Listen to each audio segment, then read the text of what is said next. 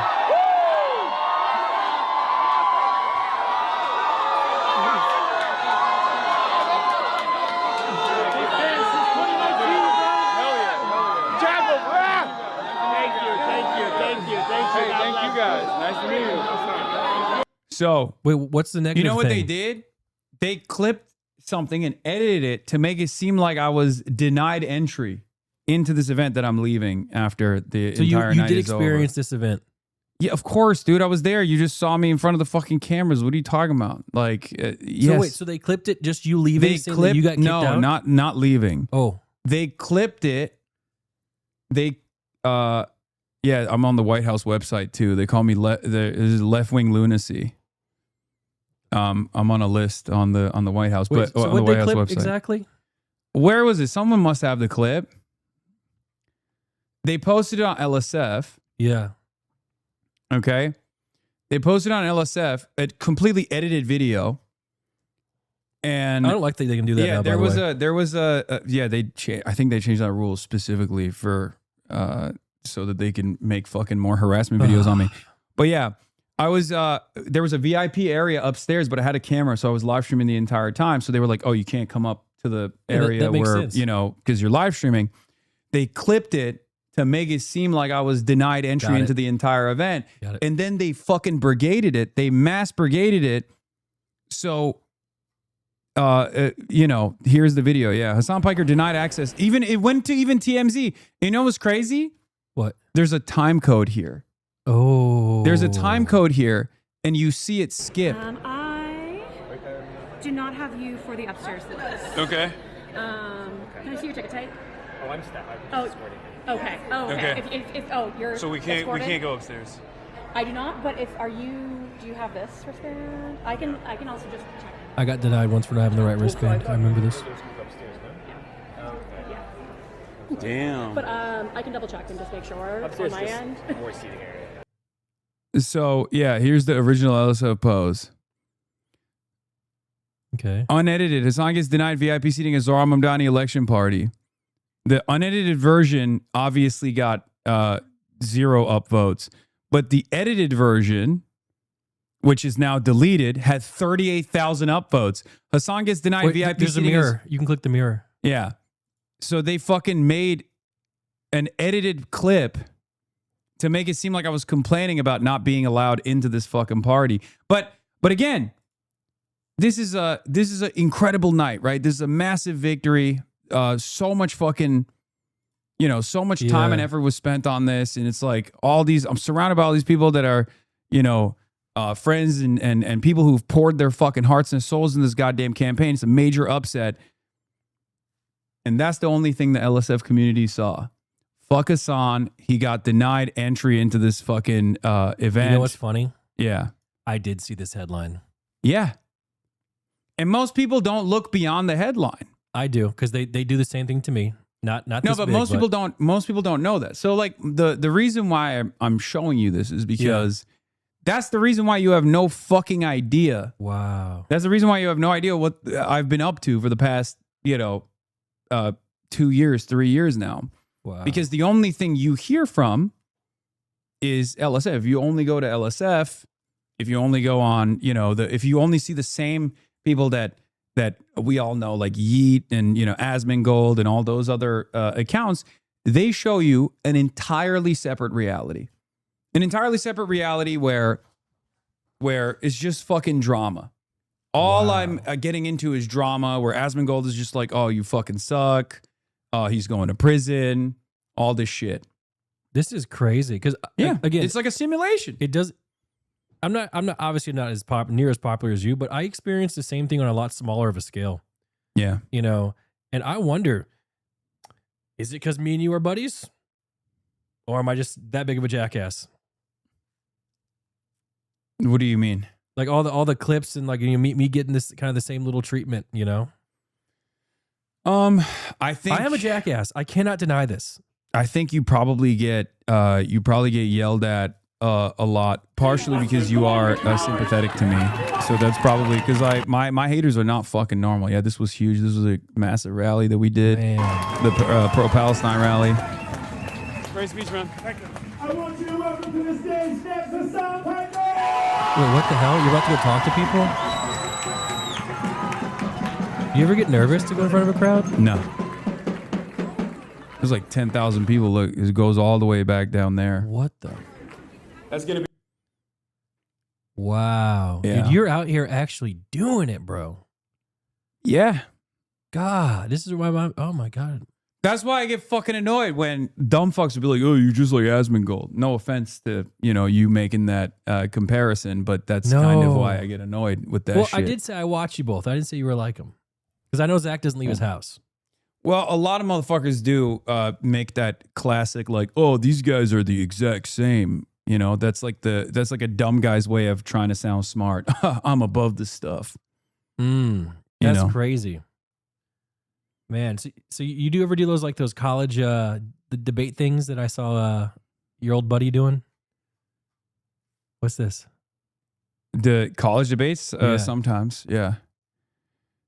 Oh my God. Yeah, here's Randy Fine here. You'll love this guy. I gotta Okay. get a drink. I'm with TMZ DC. How Is are that you? Randy Fine there with the hat on? It's good to see you. Nice to see you. Pretty hot today, huh? It's not so bad. It could be hotter. That's Yeah. why we're walking outside. That's true. But it's warming up, that's for sure. Hey, I was interested to Watch get. out, don't run into that. Thank you. I was interested to get your take on Hasan Piker not being allowed into England. Well, I don't think you should be allowed into America, so I think that's a good start. I'm a motherfucking American citizen. What about freedom of speech? Well, people have freedom of speech, but I think when you're a terrorist, you should be held responsible for that. And I think that he's clearly a supporter of terror. He's a walking billboard for the problem with birth tourism. He was brought here by his Turkish family. They had him, then they took him home, made him hate America, and then sent him in to torment us. The guy's a horrible human being. Oh my and I wouldn't God. let him into my country if it was up to me, so I don't blame them. Look, I mean, Have you ever talked to this guy? maybe your opinion, No. but like he's not a terrorist. He says He some would stuff never that do you it. disagree with. These And I motherfuckers think, love. like, banning They're it- like Asmongold. They love chirping behind. They love chirping behind the camera. Like the Josh Gottheimer. There's like so many politicians that have like called me a terrorist. I'm like, hey, look, you can come on the show. You can come on the show. I really want to see you talk to some of these people. I would love to. Yeah. Oh my goodness gracious. Yeah. What a life, man. What a life that you live. This is honestly to me just I couldn't do it. I really couldn't do it. Is that well-known plagiarist and neo-Nazi Brian Griffin? Is that him? There's a guy who I don't know. From Family Guy? No, this has the same name. There's a guy who lies about being Jewish, but he's like a neo-Nazi. What? Yeah. Max Nordhall. Yeah. Oh my God. Yeah. You know what? Maybe there in the future there might be a time for you and Asmon to debate, man. Or how about you guys just have like a cooking stream where you guys cook some food? I'm Make some of his $2 steaks. I am willing to talk to Asmongold. He is the one who is ducking me. I've been asking for almost. The last time we talked was when he said the thing about Palestinians. Okay. Wasn't it like 2 years ago? Yeah. Oh, you mean like talked face to face? Well, not face to face. No, on the internet. Yeah. I've seen clips like, and he agreed with like everything. He agreed with everything that I brought up because he's just not going to be able to like deny certain realities, right? Maybe you guys are closer than you think. No, because he's not sincere. Oh, so he agreed just to. Yes. Oh, yes. Man, dude, what a crazy world that we live in. I like that I just like caught you up to at least a fraction of the shit that I've done this year so far. Yeah, that's and in the process we got a bunch of Democratic Socialist Congress persons elected. And the movement is growing, and it obviously pisses off a lot of Democrats. It pisses off a lot of Republicans. They're fucking terrified by it because of what I just described to you, that they would much rather continue sitting on their asses, collecting checks, easy ass checks from these corporations, corporate lobby groups, and not place the interests of the population over the interests of corporate profits. Man. So, yeah, that's where we're at. This is crazy. But, I am glad that I stopped by. Yeah. Truly. Like, before I leave, before my flight. But this is crazy. This has been going on the whole time. Yeah, this is what's been going on this whole time. Yeah.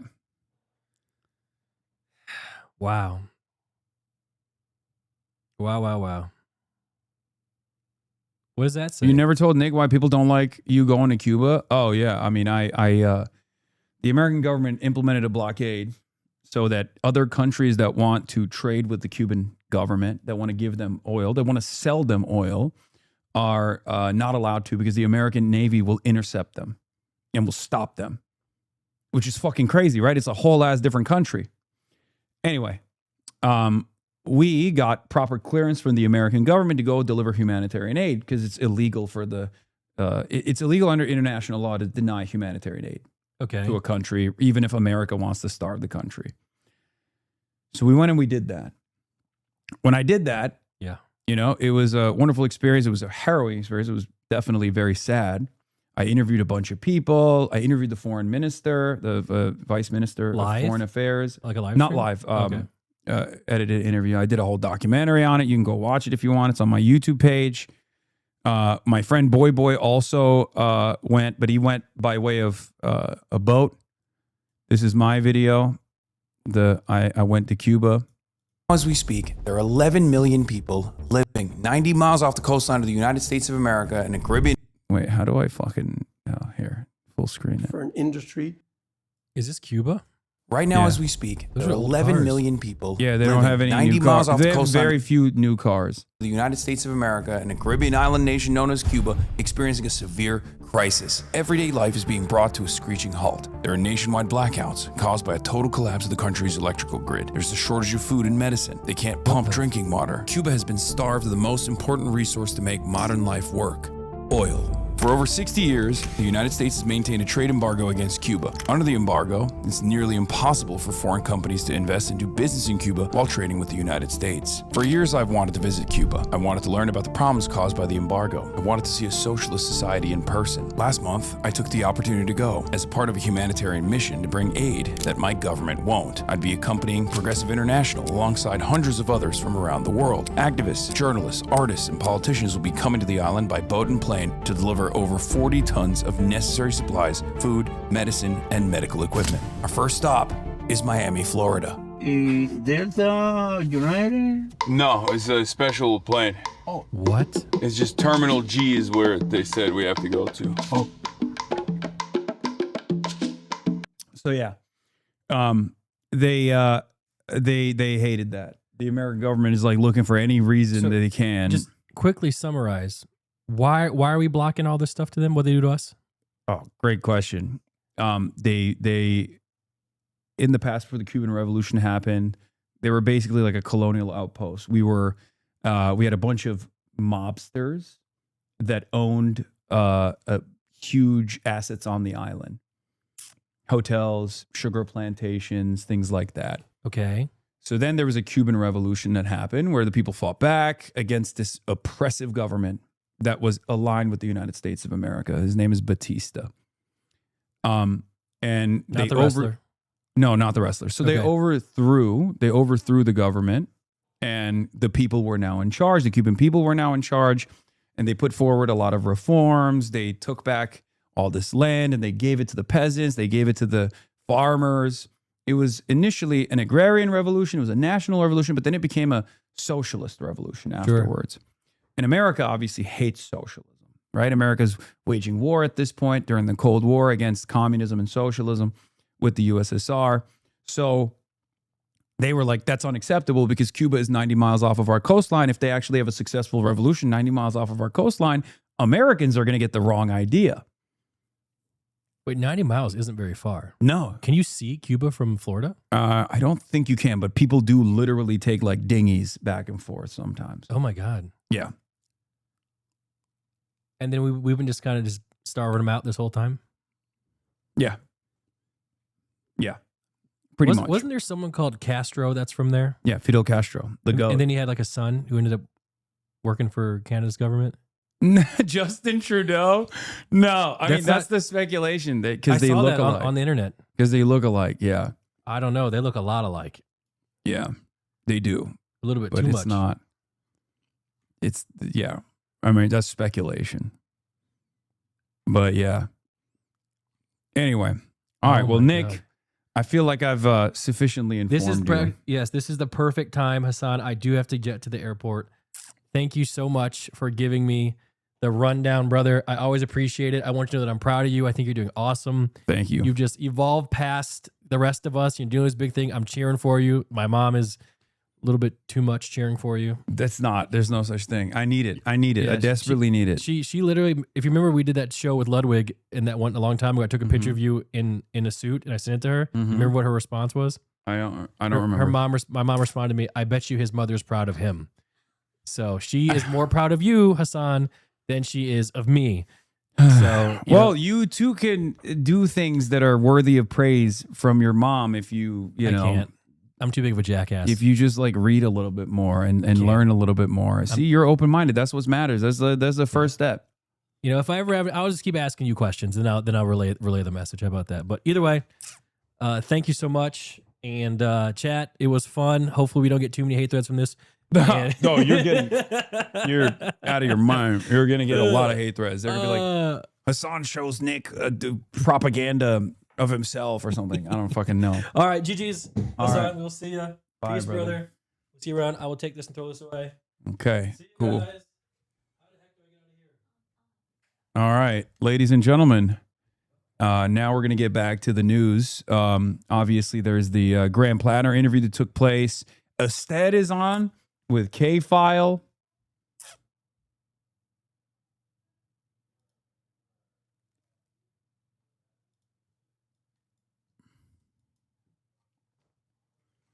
Hasan Piker turns on Platner, says he believes sexual assault accuser and predicts curtains for campaign.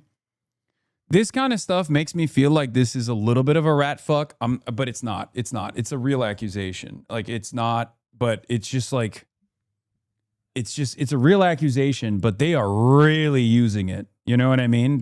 Which is fair because it's a real fucking accusation. But like, holy shit, why are they like, what is this? Like, this is new. You know what I mean? This level of like immediate coverage. Like this level of immediate coverage to be like, see, everyone's doing it. He needs to leave immediately, which I agree with, but also at the same time, it's like kind of strange. Like, why the fuck would you focus on me on this issue?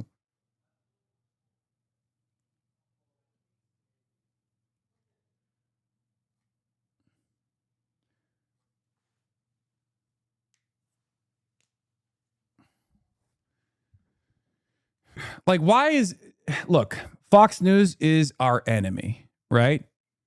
So we have to ask ourselves, why is our enemy writing this? Do you know what I mean? Like, why do they care about the internal machinations of a Senate run?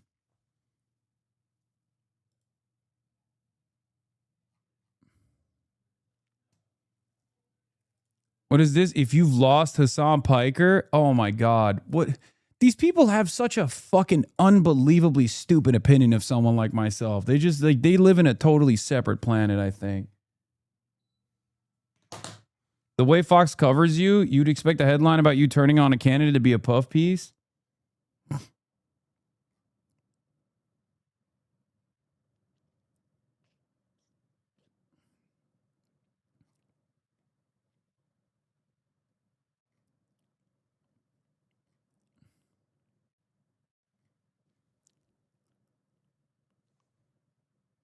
Anyway, there's Platner's accuser was on CNN. We'll take a look at the clips.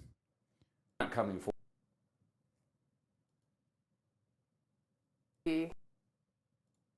gonna. Let's take a look.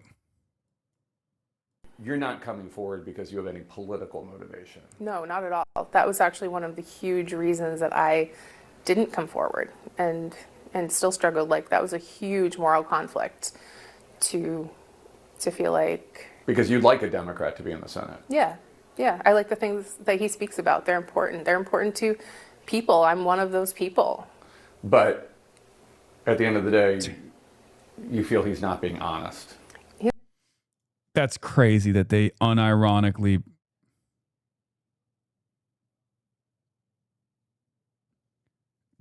I cannot believe that the RNC sincerely posted this, by the way. It goes to show they have no interest in the truth in any way, shape, or form. Democratic spokesman, which I'm not, what the fuck? Hasan Piker has endorsed Janet Mills in the main Senate race. Like, what part of this is even real? Except for the fact that I'm Pills Mafia till the bitter end.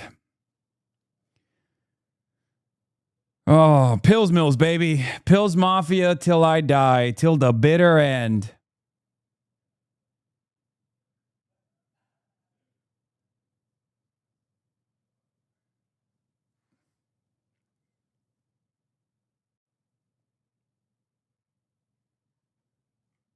What gives?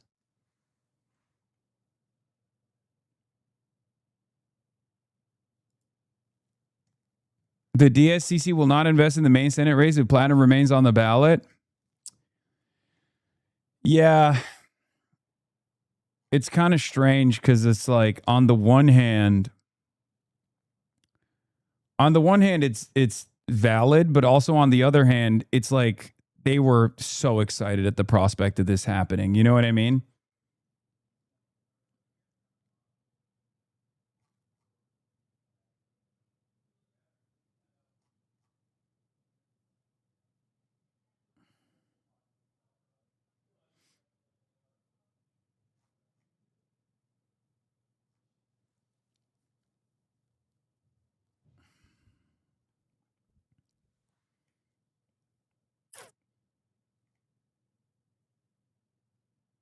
So Platner drops out and we get a shit senator.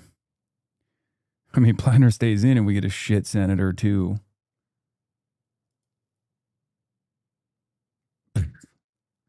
I dream of gaming every night. Every single night I fight for a gaming Gamba Souls-like stream.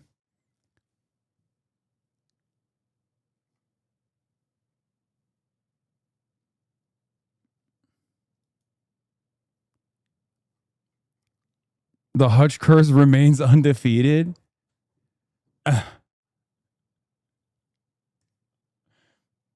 That's crazy. I mean,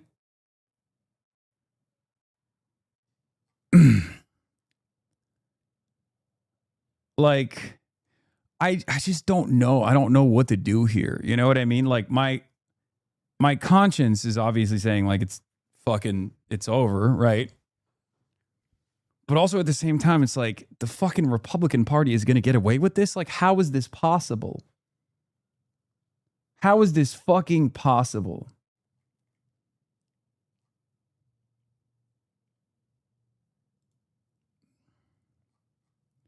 Grant Platner can be replaced on the ballot if he withdraws in the next week. If he does, Maine Democrats would face an uncertain 2-week race to choose a replacement. God, we have to push for the Troy Jackson guy, former president of the Maine Senate. Ms. Mills is seen as less likely to be selected. She did not respond to messages. Troy Jackson is DSA, Bernie endorsed. It's got to be him, right?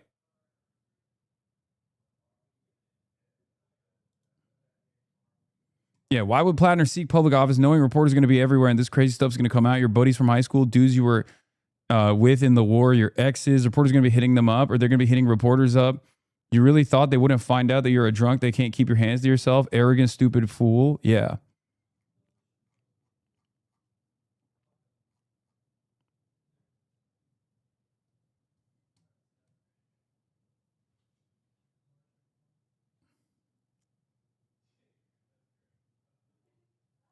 Lamau, no. Mills is going to get it. Come on. No good outcomes here. Yinzer? I hope not. I got another plan besides Troy Jackson. Miss Rachel? Okay, guys, let's be fucking serious, please.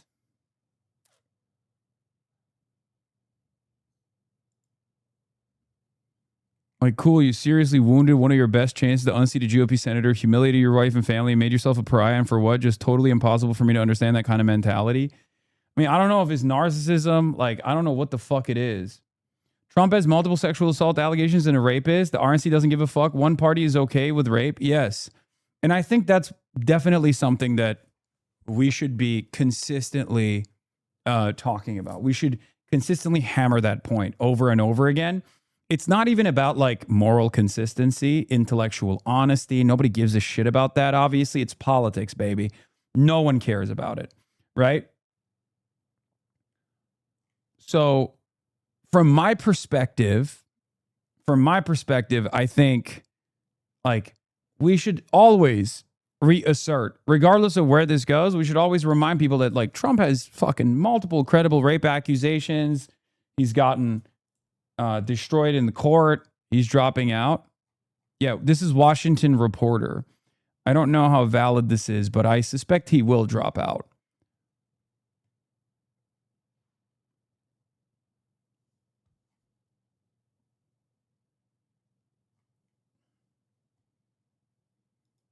Are the main voters under the comment section? The establishment is threatened. Good, we're on the right path. It's a bit weird, the timing of this. AIPAC sounds like she just got hired. Sounds like a coordinated smear campaign. Oh my God. This is the real truc. It feels, I mean, it's too, here's the thing. It doesn't matter. It doesn't matter because it's impossible. It doesn't matter. Even if the main voter, even if a fuck ton of main voters were like, nah, I'm still riding with him, it wouldn't matter. Because it's over. There's no way out of that.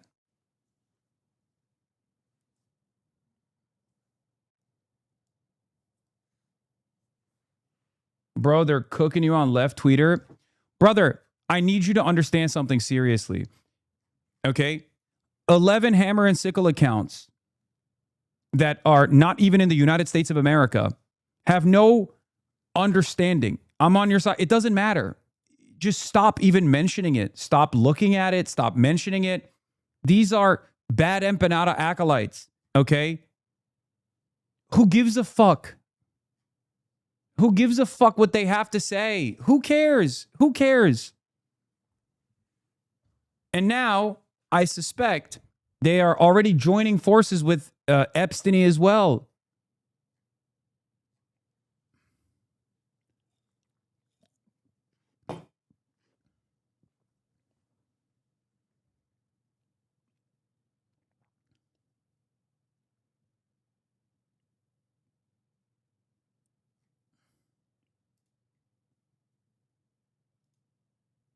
I don't like when you yell at Chad. You could have said that nicer.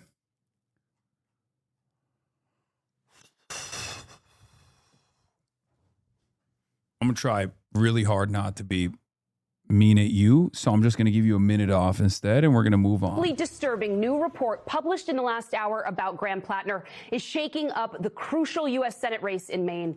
Politico has new bombshell reporting from a woman who dated Graham Platner, who says Platner forced her to have sex with him nearly 5 years ago, despite her repeated objections.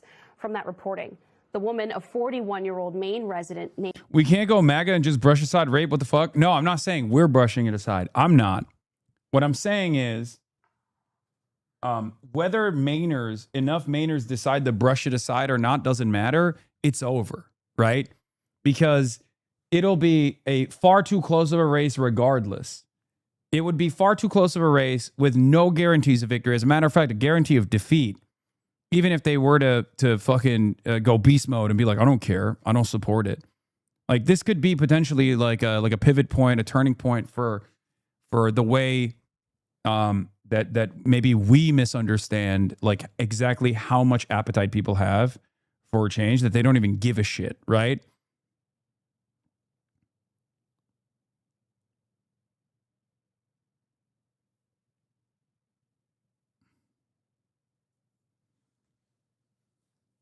So, the full CNN interview's out. Okay, we'll just watch that. So it doesn't, like, even if this is a turning point in the same way that like Candace Owens dropped a fucking bomb on discourse when she came out and was like, Israel killed Charlie Kirk. And then everyone was like, oh my God, that's true. Like, even if this was a similar situation where it turns out Mainers don't give a fuck, it still doesn't matter because there's no shot he would win. Platner is an example of both the failure of the Dem establishment to field a competent candidate and the consequences of progressive populism untethered from an organization like DSA that can responsibly vet and develop cadre candidates over years to run for office. Yeah, it's the truth of all time. It's the truth nuke. The Platner situation is more the result of the Democratic Party trying to clear the field for Mills than anything else. There was such a demand for a progressive anti-Israel campaign that people look past the obvious flaws. Yeah.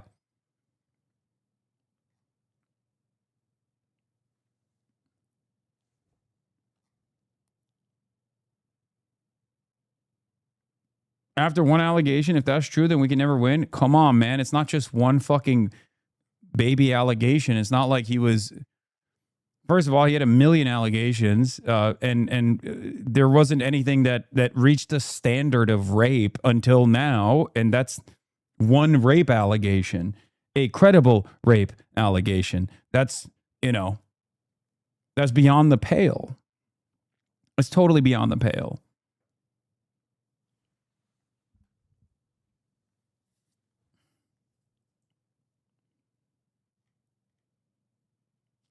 I've been saying this since the Nazi tattoo this is all the fault of those who plucked the jarhead out of thin air and slapped him onto a left populist platform conveyor belt.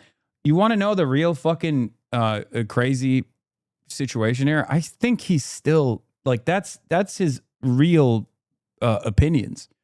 You have to remember, just because someone is in agreement with you and sees the world in the same way that you do doesn't mean that they're a good person. Like I don't think his opinions are fake and he's just like playing the role of a left populist. I think that was genuinely him. I think if he didn't have the Blackwater, the Totenkopf, the fucking numerous PTSD related / drunk rape accusations, like he would be a wonderful fucking candidate. Sorry, but insisting Platner is just a normal guy who accidentally joined Blackwater and does locker room talk or whatever means you have quite a few Hitler particles and you should probably go get that checked out.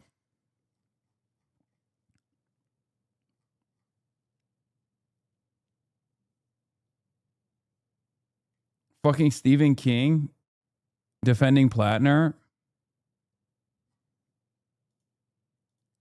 Yeah, anyway, here, let's look at the Bulwark comment section. Jesus Christ.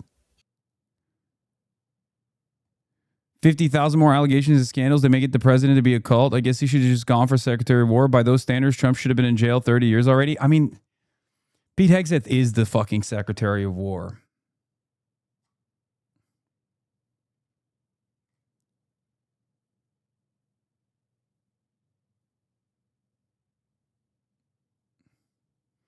Did you by any chance listen to what FD Signifier said about Platner? He said he didn't understand why people like you were giving him so much spotlight and making him the face of the DSA is supposed to be. I never made him the face of the DSA. That's not true. And at most, I've made the face of the DSA the actual faces of the DSA. What are you? That's not true. And I'm sure that that's not what FD Signifier said anyway.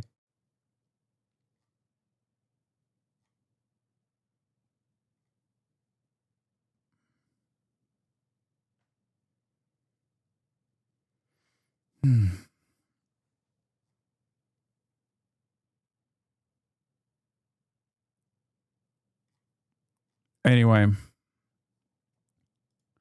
it's a real knife fight for everyone to have a gotcha moment and a I told you so moment. For the fucking ultras, it's like, oh, well, you guys didn't see the real problems here. He was a war criminal baby eater. For the centrist Democrats, they obviously have their own personal opinions about his his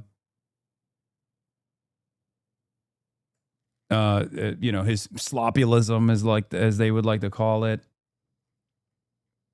You know? It's a sequence of some of the worst people that are going to be gloating. Described your relationship with Graham Platner as a very good example. Dude, why is this? How come the Forbes videos always have this audio? Of what modern dating is like. Yeah. What do you mean by that? What I mean by that is that, I think there's a lot of situationships. I think people are dating multiple people at the same time, whether that's known or not known by the people involved. So it was just a very common practice is what I viewed it as. And kind of casual. Yeah, very casual. And when did you meet him and how did you meet him? Met him on Bumble actually in 2019. And I had known who he was. He grew up in the next town over. We had like a mutual family friend, so I always knew of. I don't understand what's happening. I thought Platner was demolishing the polls. How does this change the calculation to the point of you saying it's over? Because he's running as a Democrat. If Graham Platner was running as a Republican, it wouldn't matter. No one would give a shit.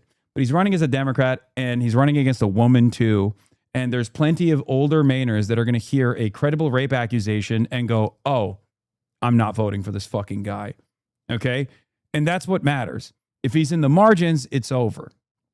And that's just from the perspective of cold analysis, not even making a moral judgment about someone who has a credible rape allegation running for office as a Democratic Party defender, as a Bernie crowd, as a left populist, as a progressive. Okay? The reality of the matter is Democrats don't like rapists, whereas Republicans love rapists. It's that simple, simply put. And even if there are plenty of Democratic voters who would say, well, he's my guy because he cares about the things that I care about, he's, I'm still going to vote for him, it's not going to be enough to carry him across the finish line. You know, it feels very fitting that whenever Left FC goes all the way with the macho white man strat, it actually works out for a while. 2022 Fetterman doing great. Platner actually crushing it pre-allegations until it completely explodes and everyone dies forever. You can't be like, oh, damn, we were so close, we just got unlucky, because this is just the kind of stuff that happens when you run these kinds of outsiders. Maine voters will weigh the Trump Epstein against Platner. I'm sure they will stick with Platner. You're wrong. I don't think so. I don't think so. I think enough people in this coalition will drop out. And also the DS, and here's why it'll never work, because the Democratic Party has already dropped its support. I noticed that the DSCC was already not showing Graham Platner even before this allegation. Okay? Do you understand?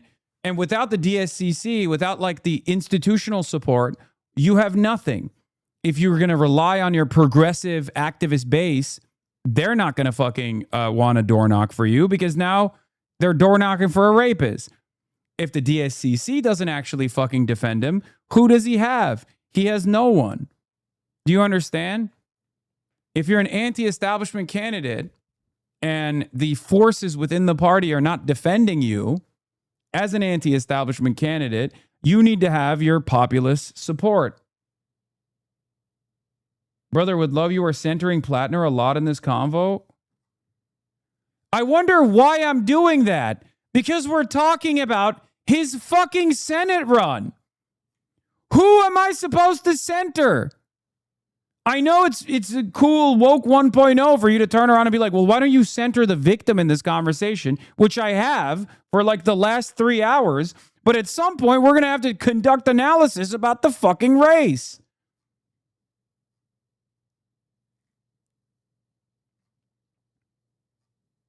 What do you mean? Go rewind and watch the conversation that took place about the victim if you want to hear that perspective. But at some point I have to cover a different angle. It's insane.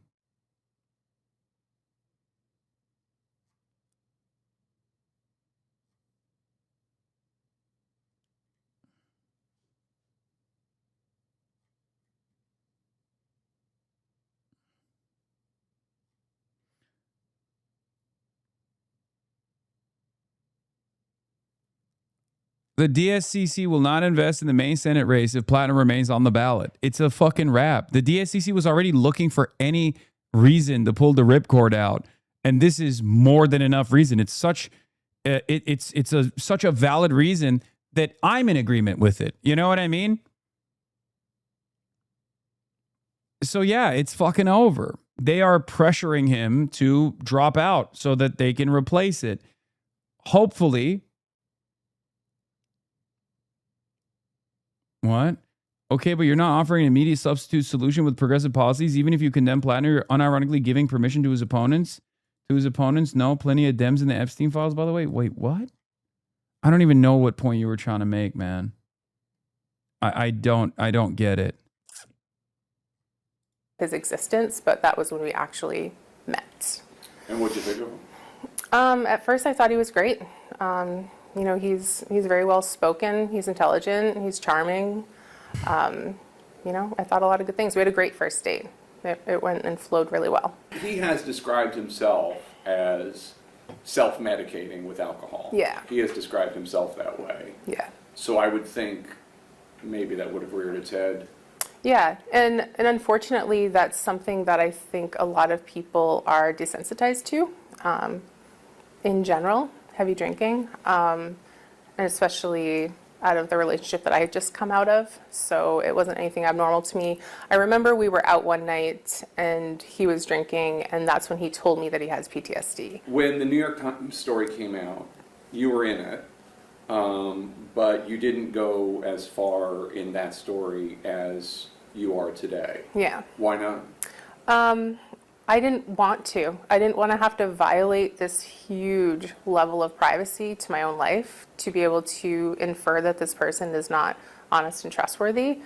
I felt really protective of my own privacy throughout this whole process. And it got to a point where my privacy was no longer going to happen. And that was when I kind of just made the decision that, like, I'm going to say my piece and get it out there. I had tried to give the impression that something, you know, worse happened. And that's when it was like, I refused to comment further. You definitely alluded to a bad night. Yeah. So bad that you never saw him again afterwards. Yeah. But just to underline the point, you're not coming forward because you have any political motivation. No, not at all. That was actually one of the huge reasons that I didn't come forward and still struggled. Like, that was a huge moral conflict to feel like... Because you'd like a Democrat to be in the Senate. Yeah, yeah. I like the things that he speaks about. They're important. They're important to people. I'm one of those people. But at the end of the day, you feel he's not being honest. He's not being honest, no. And we should note, this is 2021 we're talking about. It's only 5 years ago. Tell me about that. When was it? It was at the end of 2021. I remember it being shortly after I moved back into my winter home, because that is where it happened. And it was a night where him and I were texting back and forth, and he had taken something that I said as an invitation. And that's not how I meant it, and I quickly clarified. And he sent a message back indicating that he would come over. And I said, no, don't come over. Like, I'm not in the mood, don't come over. And I was more stern with that message. And then I didn't hear back from him. So I thought that that meant he got the message or gave up on it or whatnot. And so like half an hour later, I heard a noise outside my door. And then he came in. He just came into my house. It was unlocked. I live in an area where you don't usually have to lock your doors. I do now. So he came in, and I realized, okay, he didn't listen. He's in my home. And yeah, that's actually a crazy take. Things are so bad in the U.S. that she was going to vote for her rapist. That's how fucking insane American politics is right now, because that's the other side. That she literally was like, I probably shouldn't come out about my credible rape accusation and maybe even might vote for my rapist because at least he's not a child rapist like the fucking president allegedly could be. American politics is now a sequence of insane decisions where on the one hand, you're like, well, do I want my rapist in office? Well, maybe he's going to be in support of Medicare for all. And he's anti-Israel, whereas the other side is also rapists, some of them defenders of child rape. So I guess we got to weigh the options, like which rape is the lesser evil.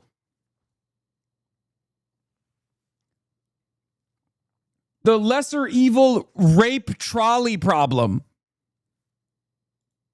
Which, by the way, ironically enough, if he was a fucking centrist establishment Democrat, the very same people that are doing victory laps right now would literally be sincerely telling you to vote for the lesser evil rapist. Just understand, that's the distinction between the left and people like fucking Neera Tanden who work for the Clintons, okay? That's the difference. They did this with Andrew Cuomo. They unironically looked at Zohran Mamdani and said, you got to vote for Andrew Cuomo, the cop rapist. What do you mean? Fast and free buses? Fuck no. He's Muslim. You got to vote for the cop rapist.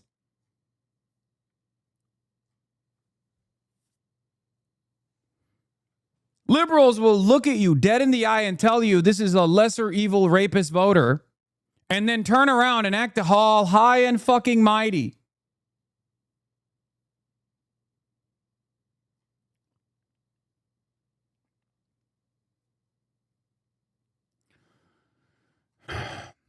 A certain flavor of Dem moderate couldn't wait even a day before turning this woman's harrowing story of being assaulted by a partner into a cudgel against anyone left of Chris Coons.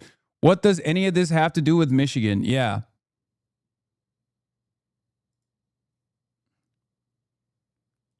They're nasty little perverted freaks, by the way. They're cynical monsters. Just remember that. I was laying on the couch. It was probably pretty late at night, and I was already ready for bed. I just wasn't in bed. And so he had kind of like jumped on top of me and indicated that he had intentions that were sexual in nature. And I remember just at first being like, hey, I'm not into this. Like, I'm not in the mood. Like, don't, whatever.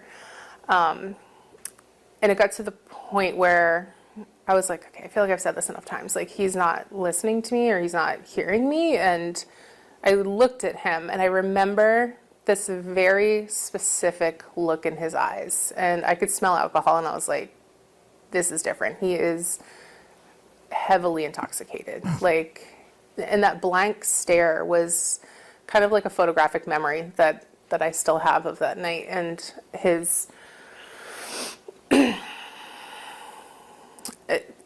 that was me recognizing what the situation was. And this wasn't just like, oh, hey, somebody showed up and I'm going to tell him to go home. Like, he was heavily intoxicated, had intentions with me, and wasn't listening when I said no.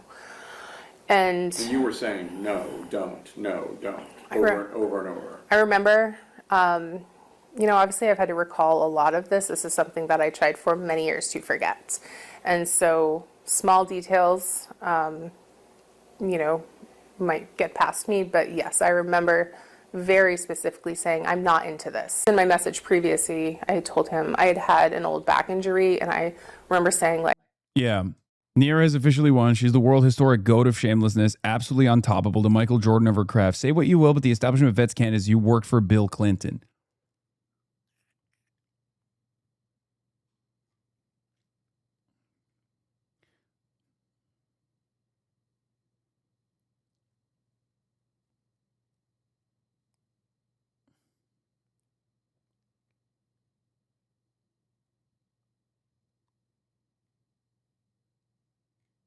What is this? Cushbomb came out with a hot take. We interrupt your smugness orgy to remind that Janet Mills' stable, reliable, conventional, impeccable pedigree, college educated, got fucking stomped 72% in the primaries. The unstable, unvetted, that's your brand. It fucking sucks dick. It's true. God, people fucking hate the Democratic establishment. These guys only running victory laps like this is probably going to draw more enmity.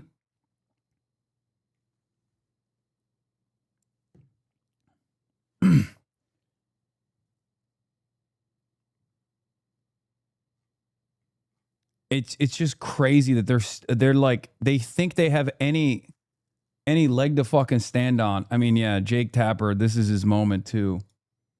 Fetterman calls Bernie to apologize. Oh, fuck you, John Fetterman, you fucking animal.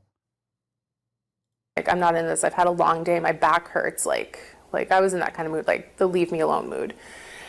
And there was a little bit of like scuffle, like altercation. That The house that I live in has like this antique sewing kit that I kept beside the couch, and that got knocked over. He like backed into it, or something was maybe pushed into it by me, or something happened in that moment, and that thing got spilled. Do you And remember pushing him away?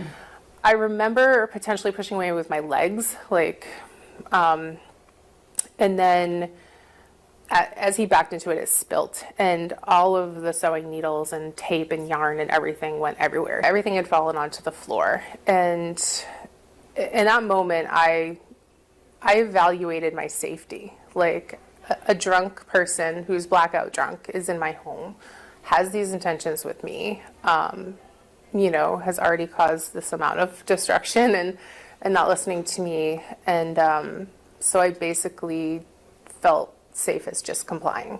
You normally use protection, Yeah. and this time he didn't, and you didn't want that. No. And he didn't care. No, I don't think my words were falling on deaf ears or drunk ears. And you were still saying, don't do this, or I'm not into this? I remember specifically him like grabbing at my chest, and I like hit his hand and I said, "Don't touch me." And I remember that during the altercation And specifically. then he kept going. Yeah, and it was this weird mix of like coming in and out of, I don't think consciousness is the word, but like coming to and kind of falling back into that drunken, I don't know what I'm doing state. And yeah, and he would apologize in those moments and then go back to doing what he was doing. So he was aware that he was doing something wrong Yeah. and saying sorry. I feel like he was in moments. Is there any way that he thought this was consensual, or no? Just because... I don't believe that you can think that that scenario was consensual.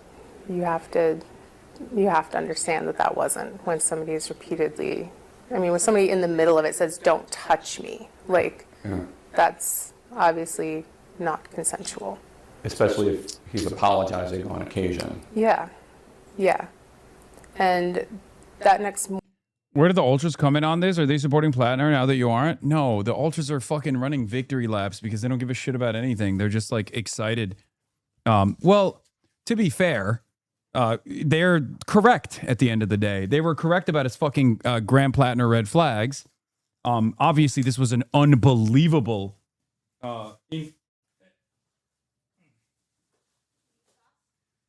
Whether their analysis was based on, no, I'm good, thank you. Whether their analysis was based on, mischaracterizations or exaggerations, doesn't matter. At the end of the day, Graham Platner is credibly accused of rape. And these guys fucking hated him. Even if they landed on it because they hate every single veteran or whatever the fuck, it doesn't matter. They were right about Graham Platner.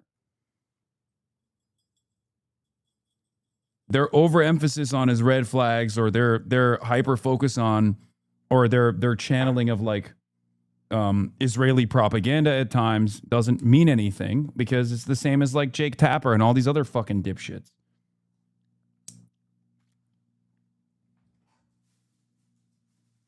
Now, their focus is directed at myself instead of like, people who actually campaigned or interviewed Platner or offered a lot more coverage to Platner, because that's more so just like the fuck Hasan tip, which is fine. I'll take it. I don't give a shit. At the end of the day, do I have any issues saying the truth about my assessment? I gave you what my skepticism was, and I will continue doing the same exact commentary as I have done so far. I'll tell you when there's certain things that I find to be red flags. And at the end of the day, I will leave it up to you to make the assessment on whether or not he's worthy of voting for if you live in Maine. If you ask me, is Graham Platner a better option than Susan Collins or than Janet Mills? Yeah, with the information that I had at the time, I would say that absolutely.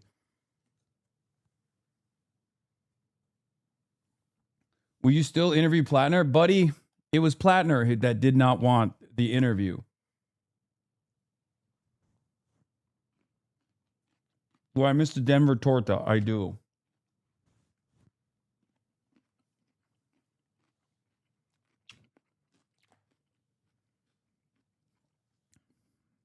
I do miss that torta. It was delicious.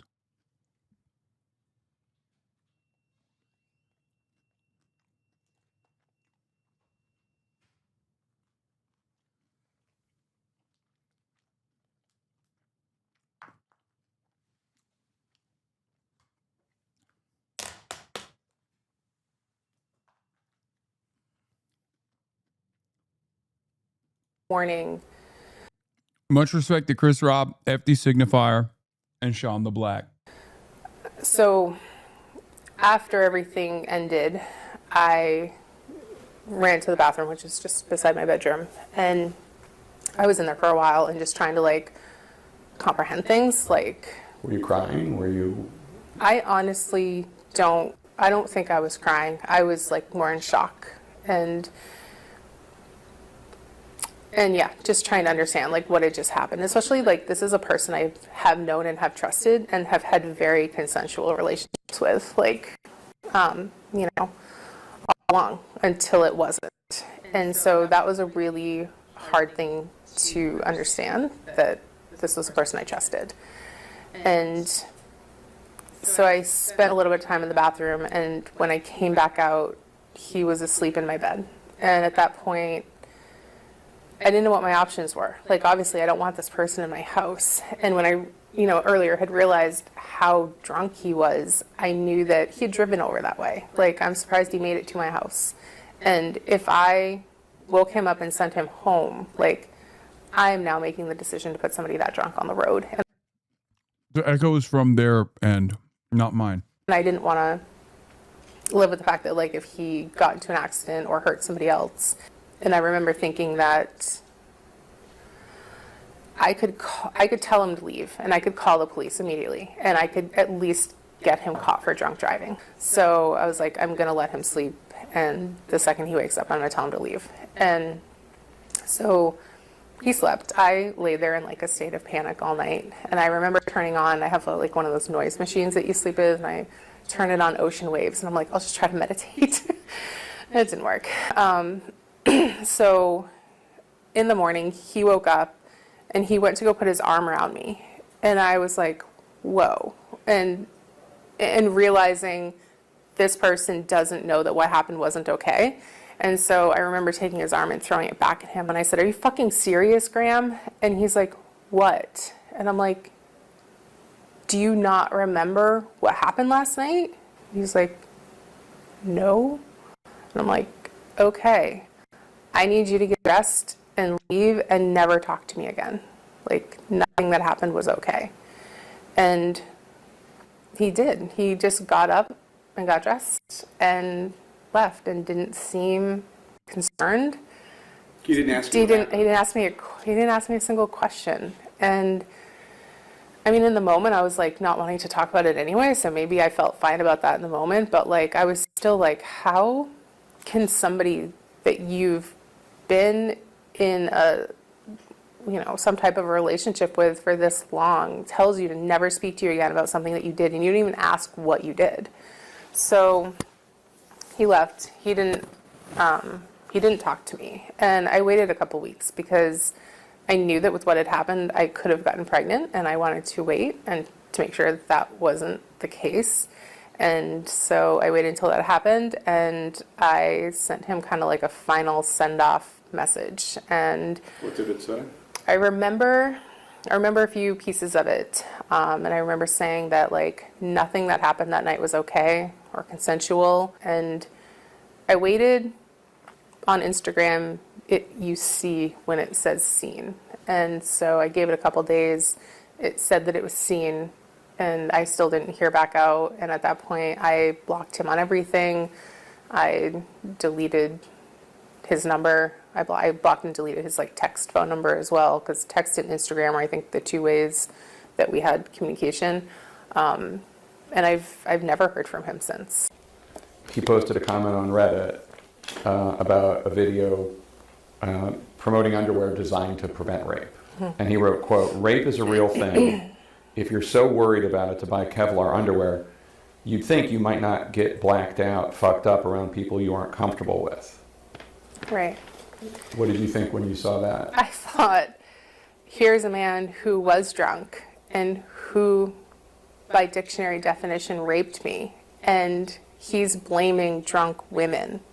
So I just felt like that was a very odd take to have on that.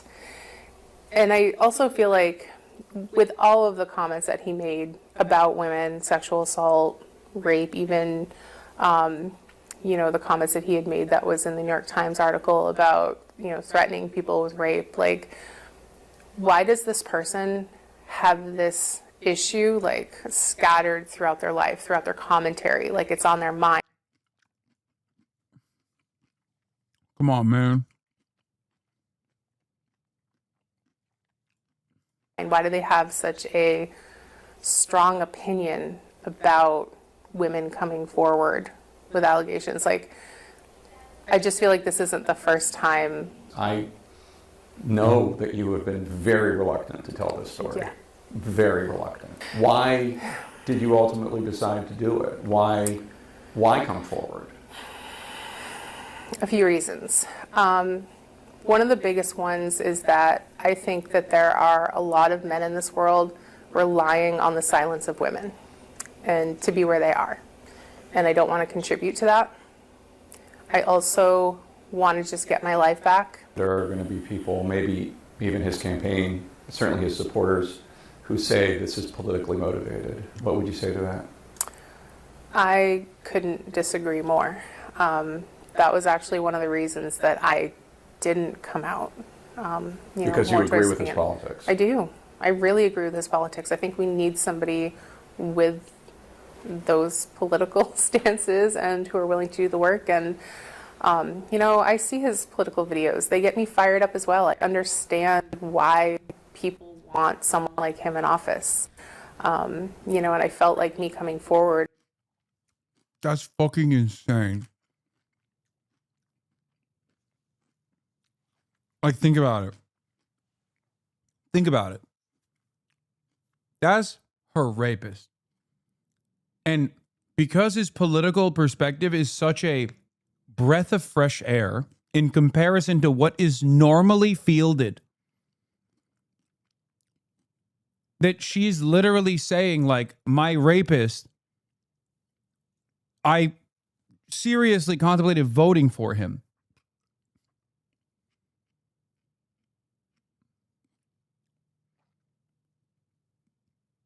This is what I was saying earlier. It's like lesser evil rapist is the choice people are being forced to make now.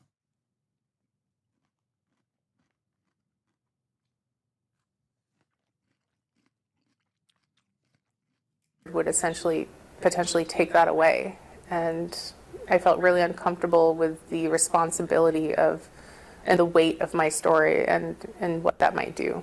When people hear this from you, are you saying you should not vote for him because of what happened?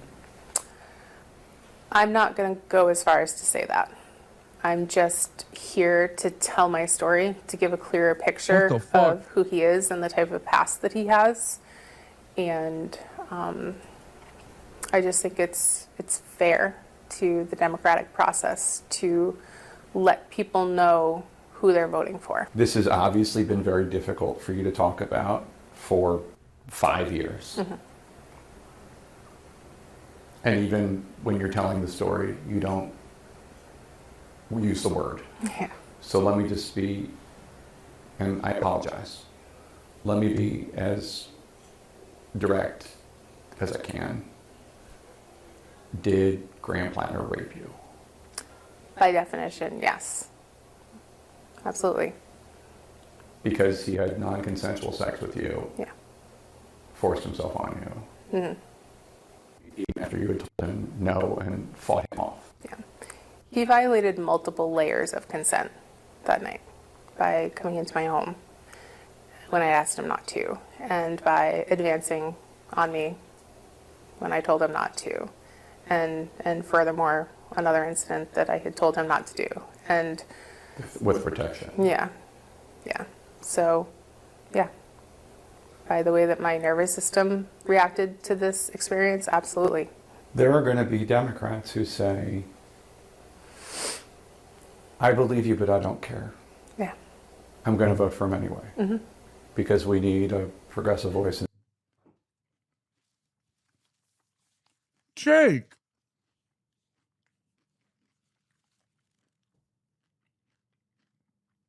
Oh my God. Brother, a little bit of fucking care and consideration for a rape victim. Holy shit. God damn. Yeah, I get it, man. I get it. Like, this is your moment to be like, fuck this anti-Zionist guy, fuck this guy who's critical of Israel. But shit, Jesus Christ. No tact, dude. No care or consideration to be like, hey, a lot of people are going to fucking yell at you, by the way, just so you know. I've seen the way you ask sensitive questions to people. It's wild to me that people like Jake are considered journalists while you're not. I mean, it's fucking nuts, dude.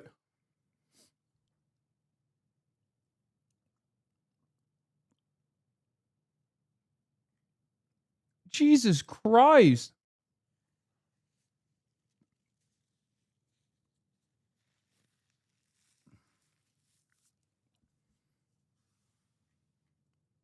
The United States Senate.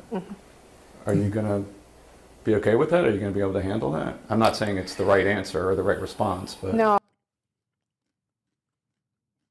That's crazy. Oh, I have friends who feel that way, and that's been a hard pill to swallow. And I guess I need to not ask, potentially. Maybe I need to not ask in order to not care what they do. I understand that the state of our political environment is so much so that we need a lot of change. And he's offering that change. And, you know, I'm not mad at anyone who has voted for him all along. If he wasn't who he was, I would be voting for him as well. And going forward, I don't know what's going to happen. there's something you said that I just want to find out more about. You said he was forcing himself on you. It was getting violent. You were pushing him off. You were kicking him off. Needles and sewing equipment was falling all over. And walk us through the process where you decided that the safest thing you could do was just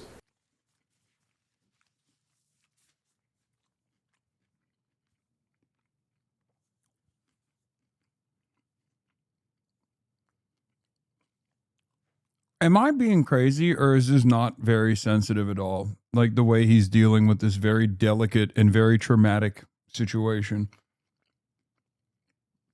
Am I... Like, they should have got... I mean, not to be the super woke here, but they probably should have gotten a woman to maybe handle this line of questioning. Even Dana Bash would do a better job than Jake, and she's just as pro-Israel as Jake is. It's kind of it's like unbelievably insensitive the way he's like walking through these questions is not delicate at all. He's like, yeah, a lot of people are still going to vote for this guy. How does that make you feel? Huh?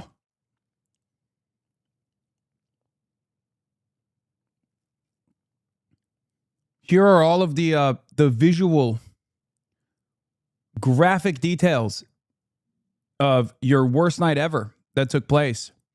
I'm going to walk you through it again.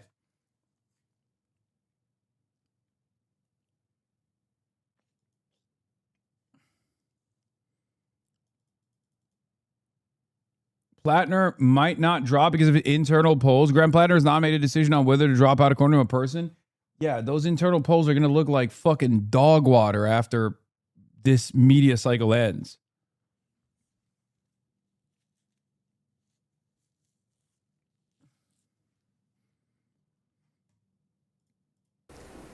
let him rape you. Yeah, I had never been in that situation before, and I realized, I remember it being an instant where I had recognized that he wasn't listening to me. It wasn't just that he wasn't hearing me or whatnot. And then I recognized his level of intoxication, and I knew in that moment I wasn't safe. And I don't think I was safe to physically fight back. He's big, he's strong. And I just had to evaluate my safety and come up with the least worst outcome to this situation. And so I felt like complying for my safety was the least worst option. But that's not consenting. No, complying is not consenting. Complying is letting him rape you. Is getting it over with. Oh my God! Oh my God, Jake Tapper! Oh my God!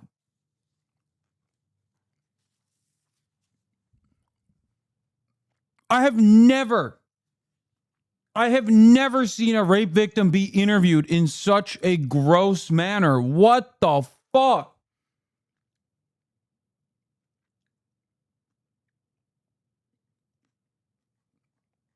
Holy shit, dude. This is like this is shit that should be taught in journalism school of what not to do ever.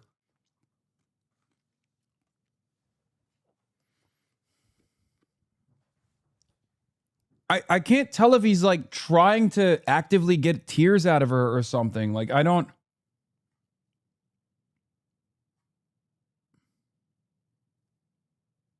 Yeah, with an interview like this, you'd think Jake was a Platner surrogate. Like, the way he's fucking. Like, I know his perspective, right? I know his perspective, so I know that he's not trying to attack her. But the way that he is questioning her literally almost comes across like he is a Platner surrogate trying to attack her. And I assume the reason why he's doing it is because he's clip-baiting so fucking hard. He wants a clip so bad that he's getting immensely more invasive than he should be.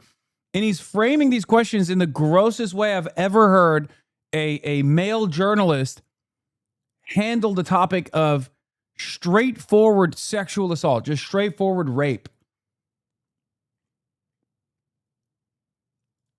So that he didn't hurt you even more? I don't know what this person is capable of. I don't think anybody does. And even people you know for years and trust, you don't know the depths of what they're capable of. And you were afraid for your safety. Yeah, I was afraid for my safety. Beyond, not that rape isn't a horrific thing, but beyond. Right. Rape. I didn't want to find out how. Yes, he's a combat veteran, man. A drunk combat veteran who broke into her fucking house. Like, what the fuck? I guess he's just trying to get her to say, like, yes, I was scared for my life. But it is actually incredible. It is actually incredible that the words "you let him rape you" came out of his fucking mouth. Like, am I too woke? I don't know, man. Am I being too woke here? I feel like this is unacceptable.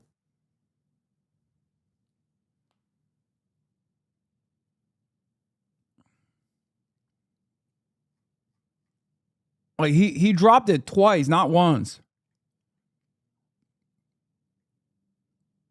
This is going to sound crazy, but I think he's trying to make Platner sound worse.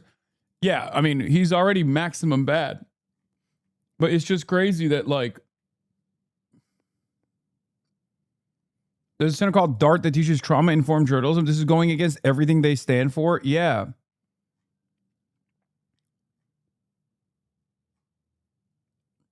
Anyway, this is not going to go anywhere, obviously. No one is ever going to fucking criticize Jake Tapper's horrifying interview, the way that he's, like, so unbelievably invasive.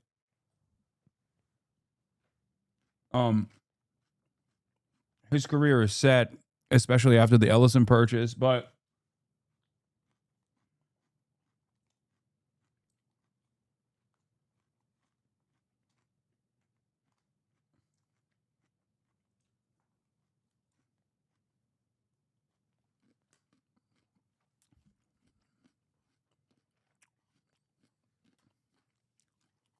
well, like, if you're a rape victim and you see this interview, you're probably gonna be like, I don't want to fucking come out. That's nuts. I mean, even if you don't care about the individual that you're doing this like invasive line of questioning on and potentially re-traumatizing, this is literally like a warning sign to virtually every potential rape victim to never say anything, because she's handling it with a lot more grace and a lot better than most people would. Certainly I would. But a lot of other people that see this are most likely not going to see the same takeaway. They're going to think, what the fuck?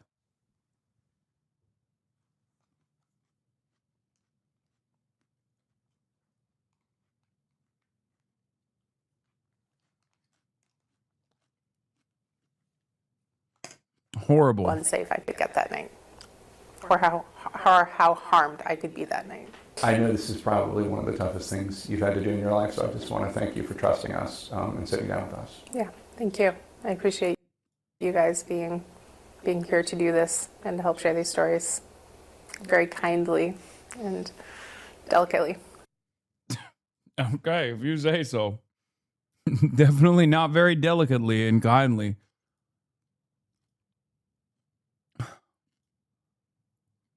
Very different assessment I got out of that. All right, let's see what the rest of the CNN is. Gain of 4 seats to go from the minority party to the majority party in the United States Senate.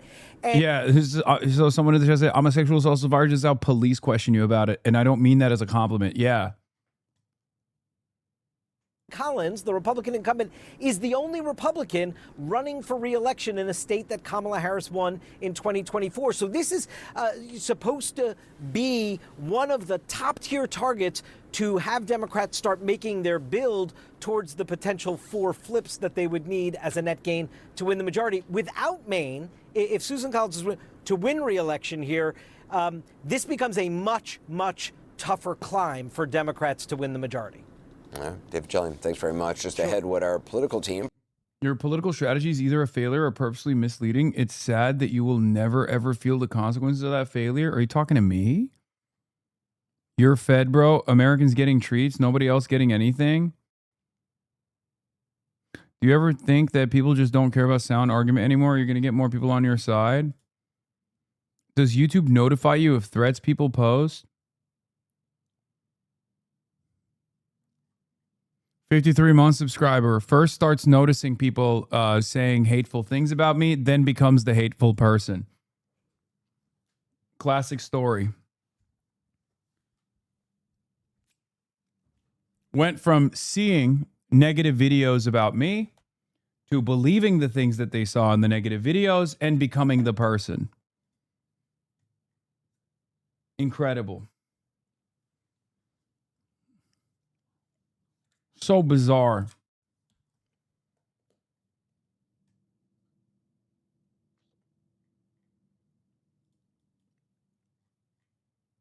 Because you're mean as fuck, the Chatter's Law? Sure.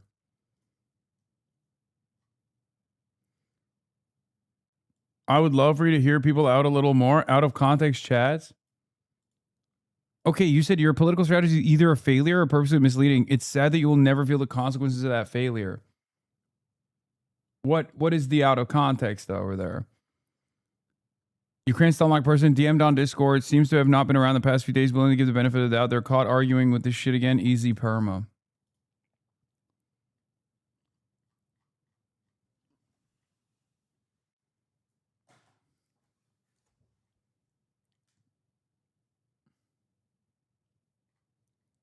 I'm cool as fuck to my chatters. It's true.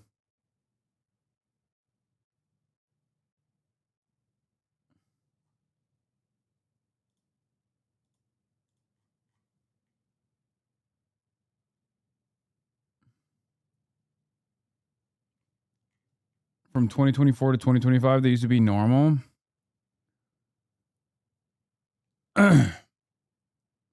Ukraine is cooked either way. I don't think there's any recovery for us anytime soon. I don't see much light at the end of the tunnel for Ukraine, unfortunately. Between family and friends, I only notice two categories of people: those who want to leave the country and reactionary right-wingers who want to draft everyone possible and fight till the last person.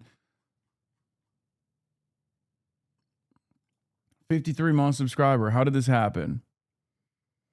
Yeah, Democratic Party entryism. Why don't you support third parties? Oh my God, dude, stop. Okay, for your sake, we're not going to cover this right now. Please. When you call with your credit card, we will send you this.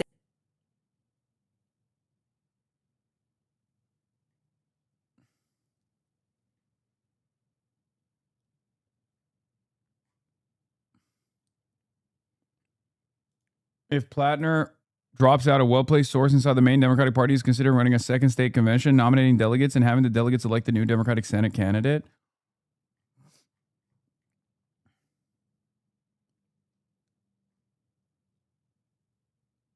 Got hit with a BE beam. Yeah, it's like such a crazy moment to say this, by the way, especially considering that it's like,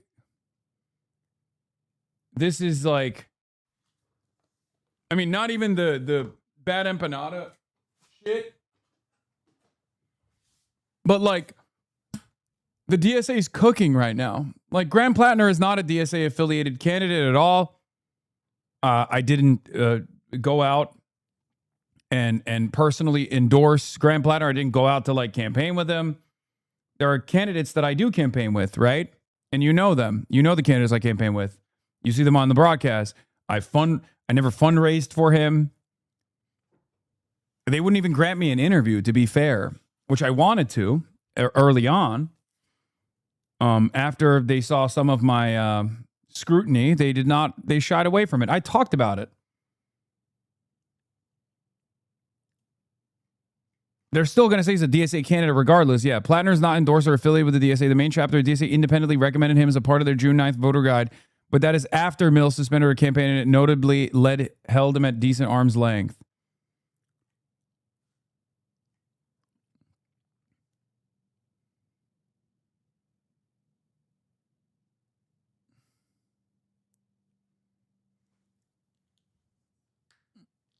If you were to say, oh, you have defended the principle of saying that not all vets are fucking baby killers or we should be treating them in the same way, then yeah, I still defend those principles. If you were to say, I don't like that you said that Graham Platner is a better candidate than Janet Mills or Susan Collins, then yeah, no, I disagree with that assessment as well. Given the information that we had at the time, and clearly for the perspective of the Mainers, he was that candidate. So what the fuck do you want me to do? Lie to you? I'm not going to do that. I don't know what Bernie's going to do. I don't know if he's going to rescind his endorsement. I assume he will, but who knows?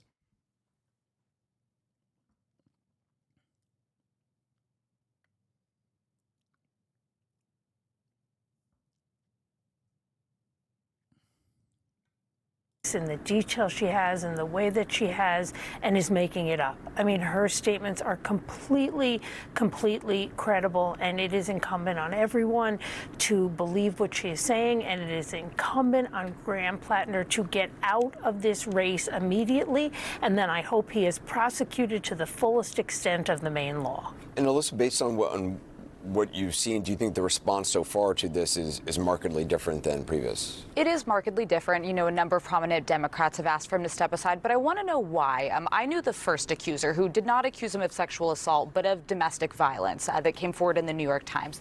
She was a longtime GOP operative. She's somebody I've worked with, but that does not make her allegations any less credible. I don't know why that wasn't the line. I don't know why the Nazi tattoo wasn't. I don't know why demeaning Purple Heart recipients, homophobic slurs, racist and bigoted slurs on his Reddit posts weren't enough. When politics becomes winning at all costs, we end up with the worst people in office. And I think this is what we are running into. Democrats did not do their due diligence in vetting this man. And now their path to the Senate looks significantly bleaker because they went all in on this man. Which people had raised that concern about the vetting. The flip side of it is, you know, if you want candidates who are quote unquote authentic, He went Authentically what? He went to an elite prep school, but kind of masquerades as a working man. Like, this isn't even that authentic of a guy. This is what I think, and I've seen it happen on the right to some degree. This is what happens when the base of a party sometimes takes over the establishment and they want to burn it to the ground. This is a man who's dabbled in anti-Semitic tropes. He has gone. I struggle to find things to defend him at this point, yet most of the establishment stood beside him. And Democrats, one of their strongest arguments they want to make going into the midterms is it's about character, it's anti-corruption, it's about getting the Epstein files out. When you're standing by a man who's been accused of these things, you can't make that case as credibly. Scott, if Platner does decide to step aside, do you think the main Democratic Party will be able to nominate someone new without alienating former Platner supporters? How do you see it? Well, that's a great question, because it's something that Alyssa said. I agree, by the way, with everything Alyssa said. She raised all the correct issues and said this is what they had signed on to. The only thing I disagree with is when she said that he hadn't been vetted. No, he had been vetted. All of the things that have been stated, it was all out in the public. And people like Ro Khanna, Bernie Sanders, Elizabeth Warren, Tim Walz, the Bulwark, Pod Save America, all these people came together to overlook it all, to explain it all, to rationalize it all. He was vetted. People knew all these things. And a whole bunch of Democrats in Maine showed up and voted for him anyway. And a bunch of donors from around the country sent him money anyway. I agree with Alyssa's question. What changed? Why are you bailing on Graham Platner now? You already signed off on Nazi tattoo, a self-described communist, somebody who's had rape fantasies, somebody who has been on a social media platform known as a playground for predators, and on and on and on and on and on. And the difference between this accuser and the previous one is simply this. She's a liberal. It's okay, I guess, for Democrats that their candidates assault conservatives. But he broke into someone's house and apparently, according to her, raped her. And because her politics are correct, they can now believe it. All of this whole thing is disgusting. But to say that they hadn't vetted him or that they didn't know about all this is totally false. They knew it and they signed up for it. And I don't know why they're backing away from this scumbag today when they had already signed off on all that other crazy behavior. Christine, what do you say to that? I mean, look, there's not a lot to defend in this scenario in Maine right now.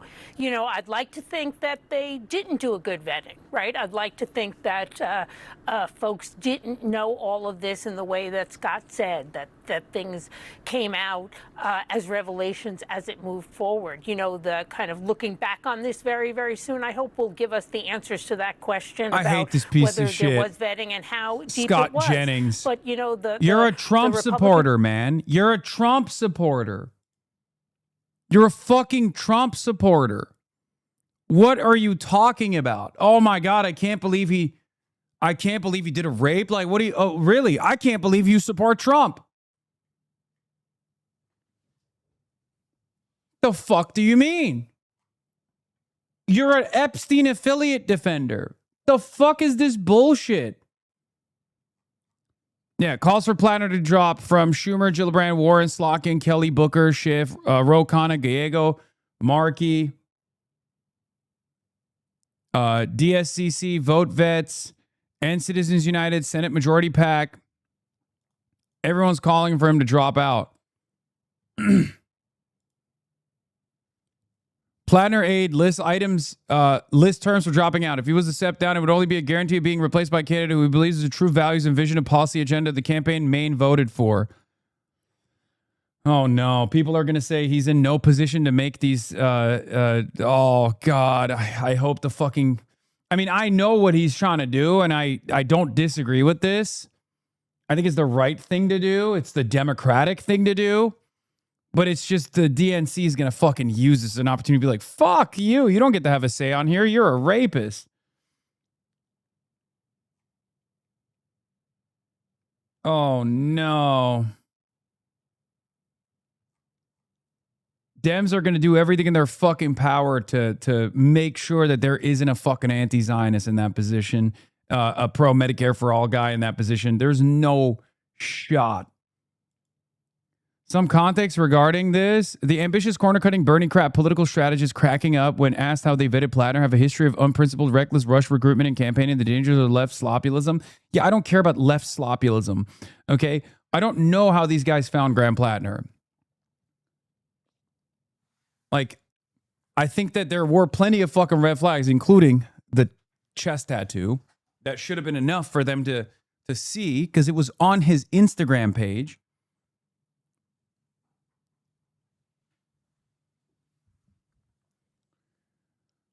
What is this?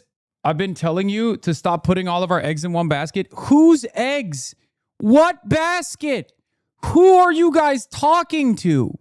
You're making it seem like Graham Platner was the fucking president of the Democratic Socialists of America or something. What is this? Where are the eggs and what is the fucking basket, dude? Who is this? Is this bait? Oh my God, he was literally baiting. He literally was baiting. Hasan, I've been telling you for weeks that it was a bad idea to put all of our eggs in the basket of someone like Platner. Chatters don't even know that even though there are no ads at the top of the hour, they can still subscribe for $5 or for free. God damn it.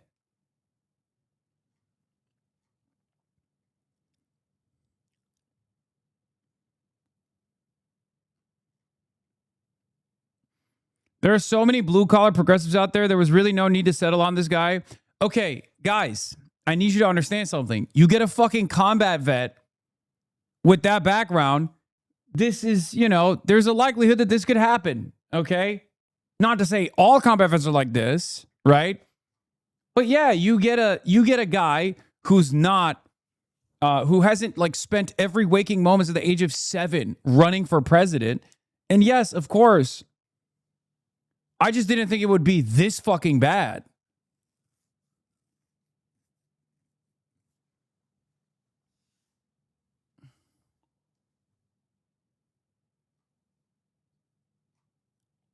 It sucks because, yes, Platner's progressivism should not be usurped by establishment Dems handpicking the nominee, but I also think it's a real stain for him to handpick as a replacement.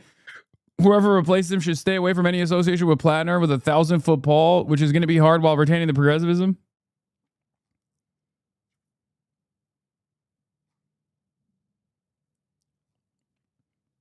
There's something really funny about this, by the way. There's people going like, has Hasan endorsed a communist yet? And it's like, dog, brother, do you think this is now officially going to make the American Communist Party the most viable alternative? At a time when a non-DSA affiliated candidate who's a left populist has been outed as a rapist that has nothing to do with the DSA at all. Like, what does that have to do with what we have been doing? What does that have to do with what we've been doing?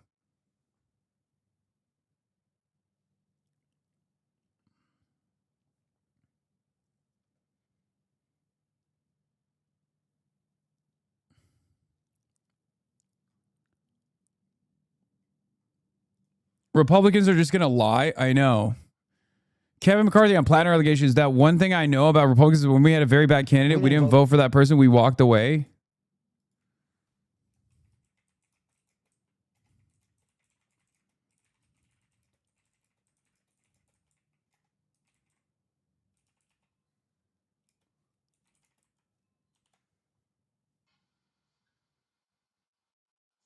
Doors open.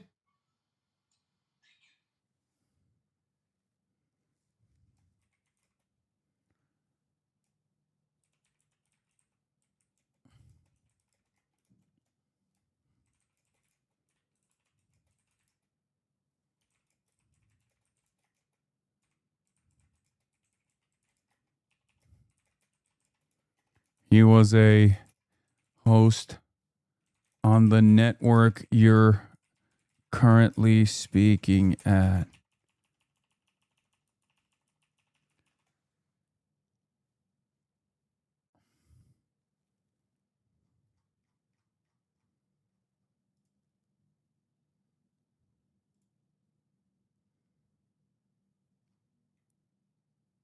Like, what planet are these fucking guys on, dude?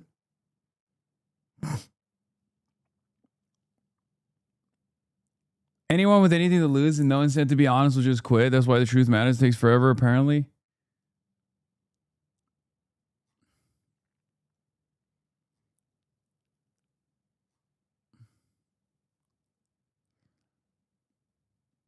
Dennis Hastert is the longest running Speaker of the House, and he was a out and about pedophile, prolific pedophile.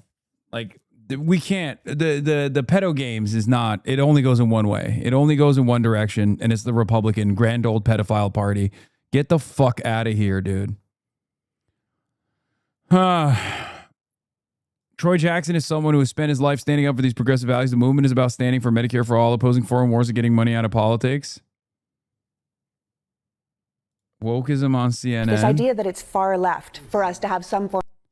Hold on. I'm not in the mood for that right now. Yeah, it's all pedo rapist admin. It's fucking nuts that they're doing this. Currency, as you probably have heard, President Trump raked in 630. Yeah, and the fucking administration. The administration is so corrupt, so unbelievably fucking corrupt, dude. I hate this shit so much. Ay, ay, ay. DSA posted about it. DSA did not post about it. Socialist News Media did, and I don't know who this campaign or this account belongs to, but you know, the main DSA supported Troy Jackson's campaign for governor. If Platner drops out, we have the opportunity to elect the new DSA senator out of nowhere. I mean, he's not wrong.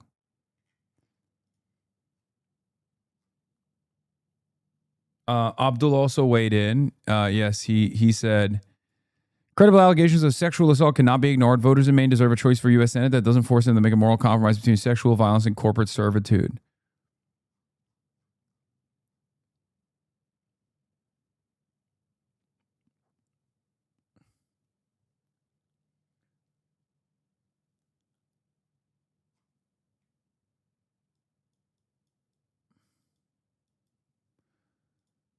Anyway, yeah, calls mom for Platner to end campaign after rape accusation. Graham Platner, a Democratic nominee for Senate for Maine, said he was taking time to reflect on his political path forward as his support was swiftly eroded after a woman accused him of rape. In a video posted on social media, Platner called the account false, even as he acknowledged the threat it posed to his candidacy in a tight race that could determine the control of the Senate in November. Regardless of the inaccuracy of the reporting, but mindful of political reality it will inflict, we are taking the time to reflect on a best path forward. It was not immediately clear whether Mr. Platner intended to continue his campaign against Senator Susan Collins, a Maine Republican. He has until July 13th to withdraw from the race, and if he does, the state Democratic Party has until July 27th to replace him on the ticket, according to Maine state law. The leadership of the state party urged him to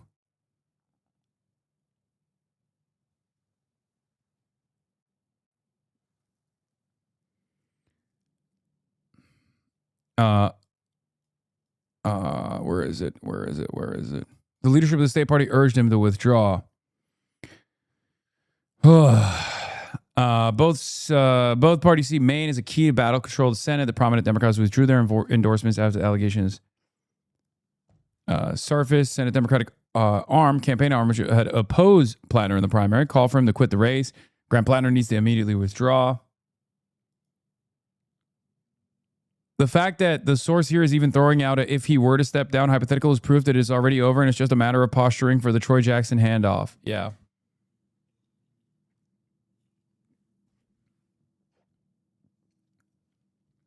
Any chance it's all fake? No. Dude.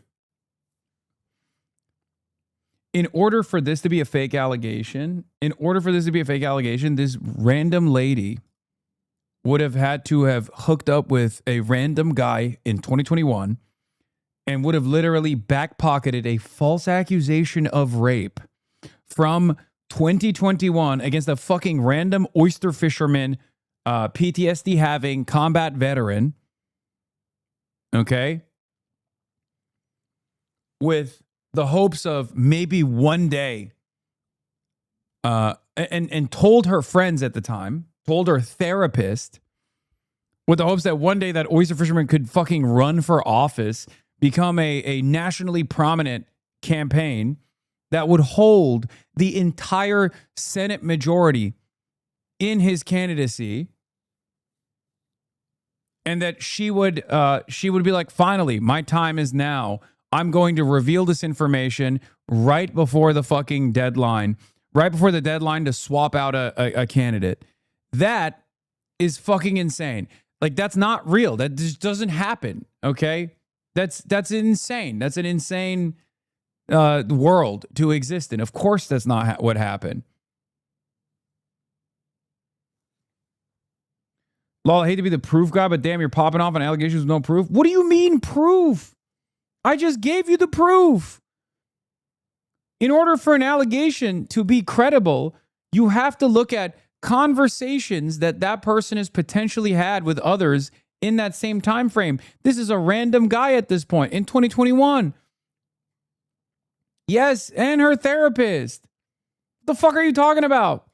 I like Troy Jackson and would prefer he be the candidate, but there are at least 3 distinct possible weaknesses for him. 1, he's not an outsider who's been in state politics since 2002. Over a decade ago, he was anti-gay marriage and anti-choice when Susan Collins was pro both. He campaigned closely with Platner. I mean, that doesn't mean anything. Yeah, Republicans hate Grant Platner for assaulting an adult. Okay, that's kind of dark, but it's true. It's kind of dark, but it's also true. That's probably the reason why they're so mad.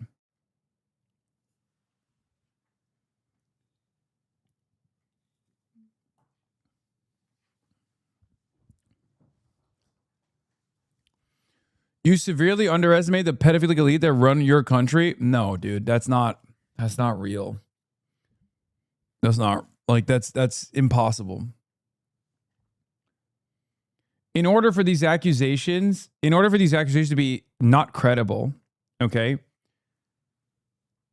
she would have had to concoct a private correspondence, like whip up a private correspondence with a second person, okay, that she has no evidence for, which, as far as I understand, she does, okay, or that Politico specifically clip-chipped the conversation where she literally says, she literally straight up says he's consensually ambiguous or whatever, right?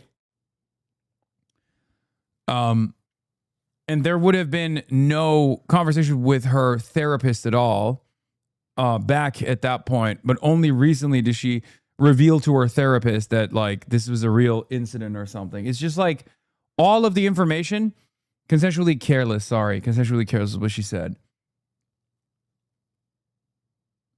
Didn't the therapist not comment? There are like 4 people who aren't coming forward to back up her story. Why are they not backing up her publicly? The therapist is probably not trying to fucking come out on a nationally significant story, especially because it's a violation of like, the therapist might not be comfortable.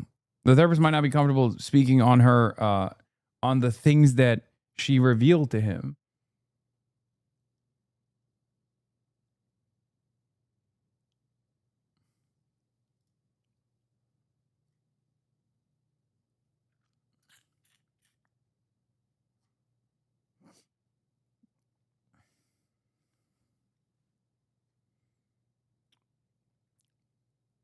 Yeah, you're forgetting that she told a third person that she dated after Platner, and that third person also corroborated that aspect of Politico. Exactly. They would have to literally, they would have to have concocted, like, they would have had to like coach her and find a third party to say yes to it. Like, it's an impossible scenario. It's an unbelievably sophisticated psyop that is virtually impossible. The much more likely outcome is that this is a credible accusation of rape. No, it's not. Yes, it is. There are contemporaneous documents from a therapist and text message conversations with third parties. What are you talking about?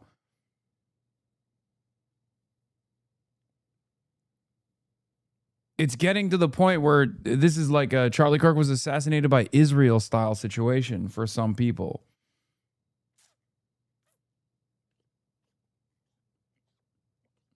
You know, not the...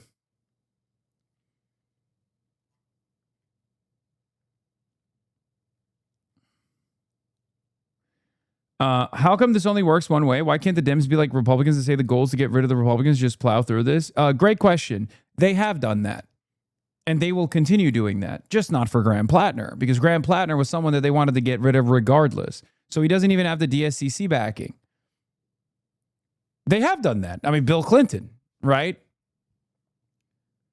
They've done that with the Biden accusations. Now, credible or not, doesn't matter. They were just they plowed through it. It didn't matter for them. It's not like they made a significant assessment on whether or not Tara Reade was valid or credible. They just were like, no, shut the fuck up. They did that for Cuomo. Cuomo plowed through it. So that only works in one direction. It doesn't work in the opposite direction. And to be honest, I don't think it should work in the opposite direction. Okay?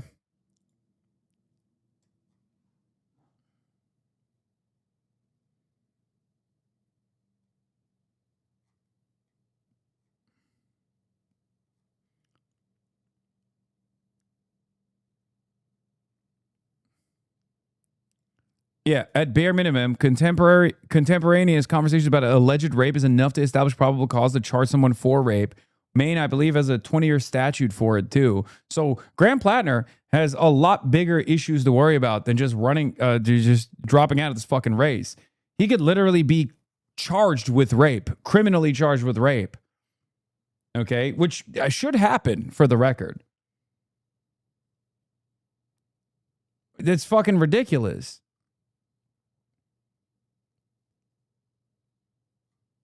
So, yeah, anyone who's subject to that should be instantly disqualified from political office, full stop, is you know.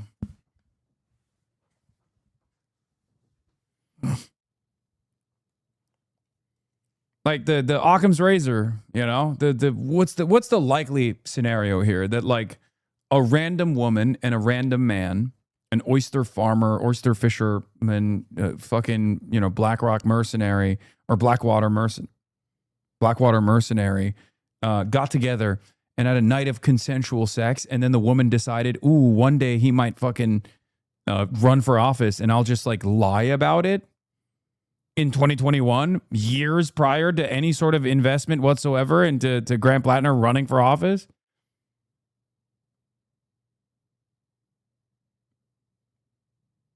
Like, that's crazy.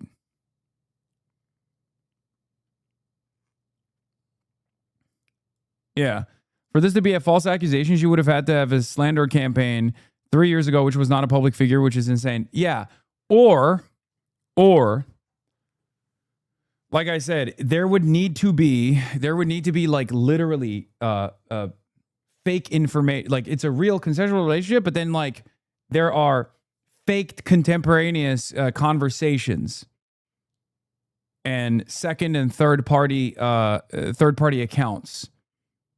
Like, that's an unbelievable level of investment. It's just like it's criminal in and of itself.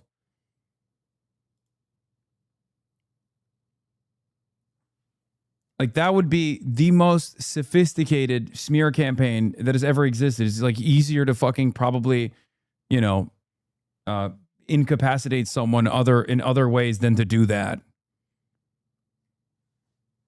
It's not likely at all.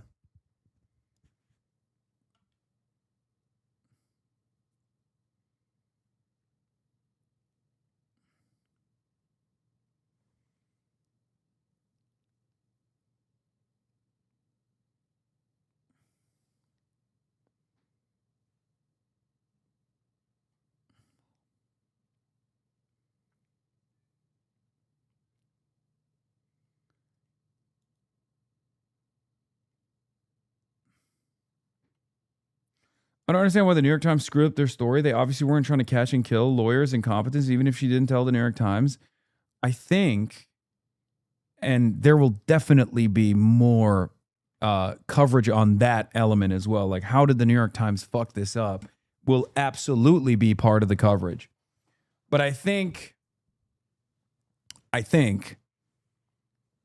the reason why she didn't want to come out was twofold. One, she didn't want to say that she was raped. And two, she did not want to be, she did not want to say that she was raped, and she also did not want, what do you call it? She probably didn't want to fuck up his chances, as damning as that seems, as like devastating of a reality as that is. I believe it when she says like I agreed with his politics, and I genuinely it like weighed on me because the fate of the Democratic majority in the Senate hangs on my shoulders. That like, you know, she says she prepared to vote for him. Graham Platner had told a story about himself that some folks were willing to believe, about a story of growth, a story that comes even, I think, and they were willing to believe it over the troubling signs that Andrew reported, that women had come out and said before. Yeah. This is a new, I think, new piece of information that is serious, that's corroborated, and I think has had the justified reaction to it. I don't expect Graham Platner to last through the week, and I think that him saying, you know, they're kind of like, you know, we built this grassroots base of volunteers, those are the very same people who feel quite lied to right now. Like, you know, those are people he said that there wouldn't be more stuff coming out to. So I think that that's actually a critical, that's actually a critical piece of this, is that not just that the DSCC's changed their mind, or maybe some people who didn't want him to win the race originally don't like him anymore. That volunteer base that was driving that interest is turning on him. And I think that's really going to be the most damning part of this. But, you know, I to the point about kind of outsider candidates, even take Zohran Mamdani in New York. That's someone who had been an assembly member, who had gone through some levels of vetting, who is actually, I think, doing fine now because he had thought about a vision of governance. When you kind of pick folks out of nowhere, you risk something like this. So,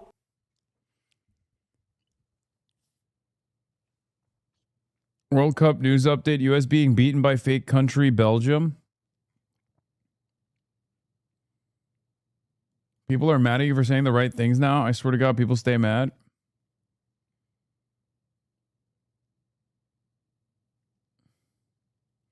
How do you address those who rightfully are upset that no push to dropout was being made, with even with the knowledge of his Blackwater history and joyful killing of brown people?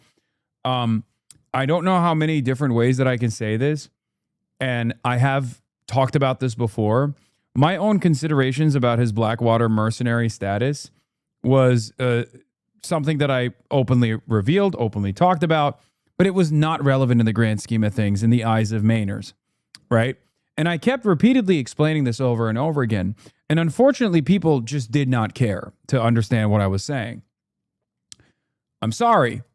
Our considerations or our concerns, maybe you were a lot more loud about them than I was, because I would still then package that up with he's a far better candidate, even with that background, than Susan Collins, who voted for these wars, and also better than Janet Mills, who was, again, pro-Israel and most likely going to lose to Susan Collins. Like you could have been loud and proud about it, but clearly Mainers did not hear your voice. And my skepticism or scrutiny would not change that reality. And that's why we debated the same old issue 1,000 times over. Do you understand? I hope someone clips this for Twitter, because my God, the amount of people asking about this today, it doesn't matter. Those people are not asking this question because this is a serious, he's an insider media guy. People did care, but nobody reported it. No. Graham Platner is not an insider media guy. What are you talking about? They fucking ate his ass up a million ways to Sunday, even before this like credible accusation of rape. I'm telling you right now, no. Americans, by and large, do not consider veterans, especially combat veterans, to be baby killers in the way that, like, a handful of select few anti-imperialists do. Okay?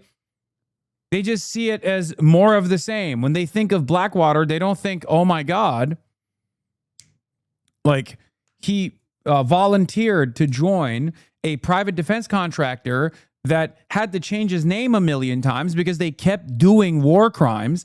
They think, oh, it's the same old shit, you know. He's just a grunt. He's just a vet. He's an American hero. Okay, that's what Americans think.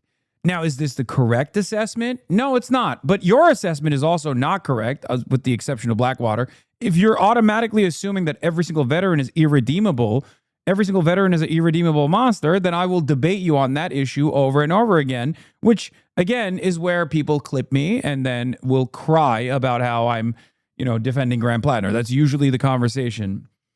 Like, on principle, as far as like having a blanket assessment that every single veteran is an irredeemable war criminal monster that murdered children, That's not, you can't operate like that. That's not a normal way to exist. And that's not how I have been ever in my life, and I will never be that way, and I will never, ever say things like that. Okay?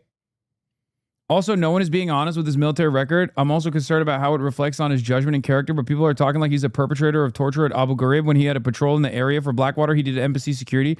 We can be honest while being critical. Yes. The more damning side of that was not what he did for Blackwater. The more damning side of that was the fact that he volunteered to go and work for Blackwater after Blackwater had changed his name 1 million times over. You know what I mean?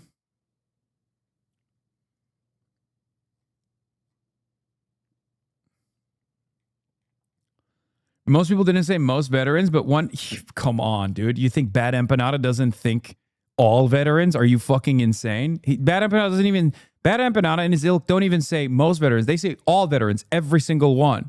Doesn't even matter if they were on like support staff duty. What are you talking about? Let's live in reality, please. Okay? Let's live in fucking reality.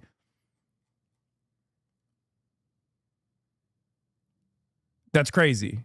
The idea that he's a dumbass, okay, where the fuck do you think most of this shit is coming from?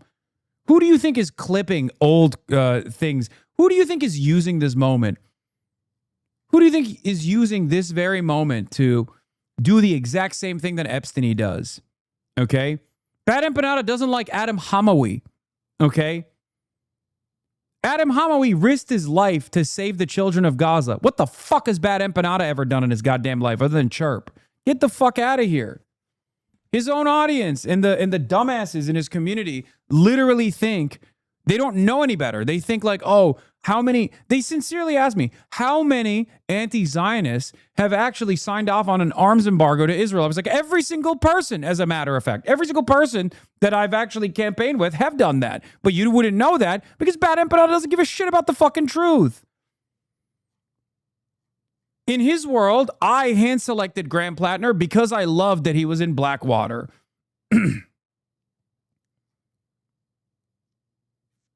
That's it.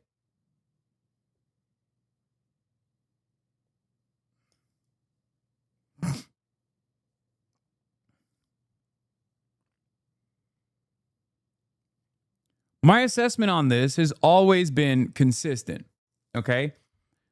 My attitude on this is that everyone is a victim of their social conditioning. Everyone is a victim of their material realities to a certain degree. If you grow up in America, hopped up on American exceptionalist fumes, and the attitude overall, no matter how incorrect, is that you join the military to fucking save people's lives, whatever the fuck, okay?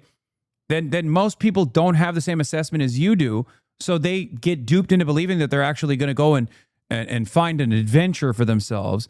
And a lot of people in that process either become bloodthirsty monsters or they are horrified by the actions that they see around them and get the fuck out of the military and become lifelong advocates against American imperialism. Okay? If you don't give people the opportunity to, reconsider their perspective and you just assume that everyone has to start with the same starting point that you started off as, then it's delusional. You're never going to be able to fucking build a massive enough coalition.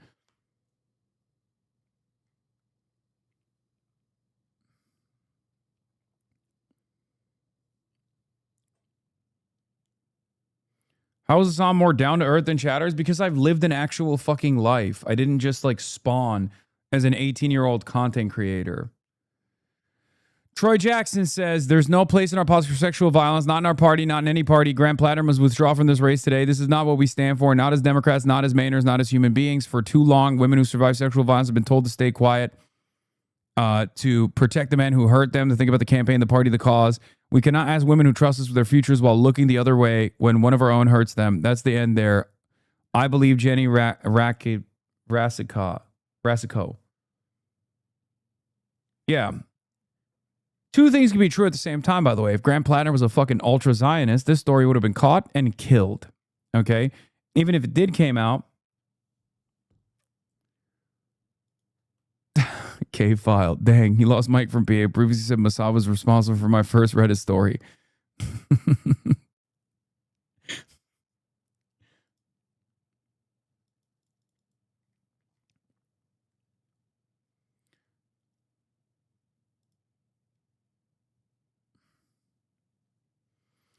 For the record, I believe the story to be 100% true, but do you think this will heighten the contradictions because our president was literally found liable for sexual assault and the media has let it go along with numerous other Republicans and Democrats?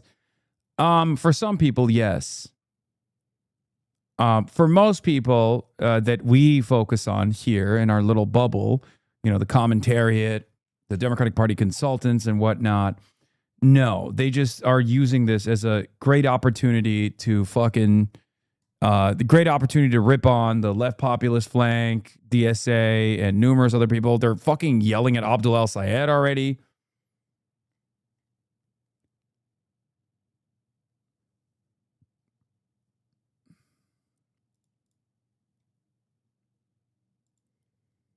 Reporting on Troy for Senate. Just got off the phone with former state senator, state Senate president, gubernatorial candidate Troy Jackson, a strong ally of Platner's with some of the same labor support that helped Platner's rise. Call sexual assault allegation very serious. If Platner steps aside, he is very, very interested. This is a very serious allegation, but I haven't talked to Graham. He said, this is something I've never considered. But if Graham's stepping away, I am very, very interested, and I think I'm the best person to replace him. Jackson said he'd received dozens of calls and messages of support, which began while he was fishing with his father earlier this afternoon. Said he received 6 more messages over the course of our 3-minute phone call. This is very fast moving. He said, never seen anything like it. What if Platner ran on no more guilty than the president? Come on, man.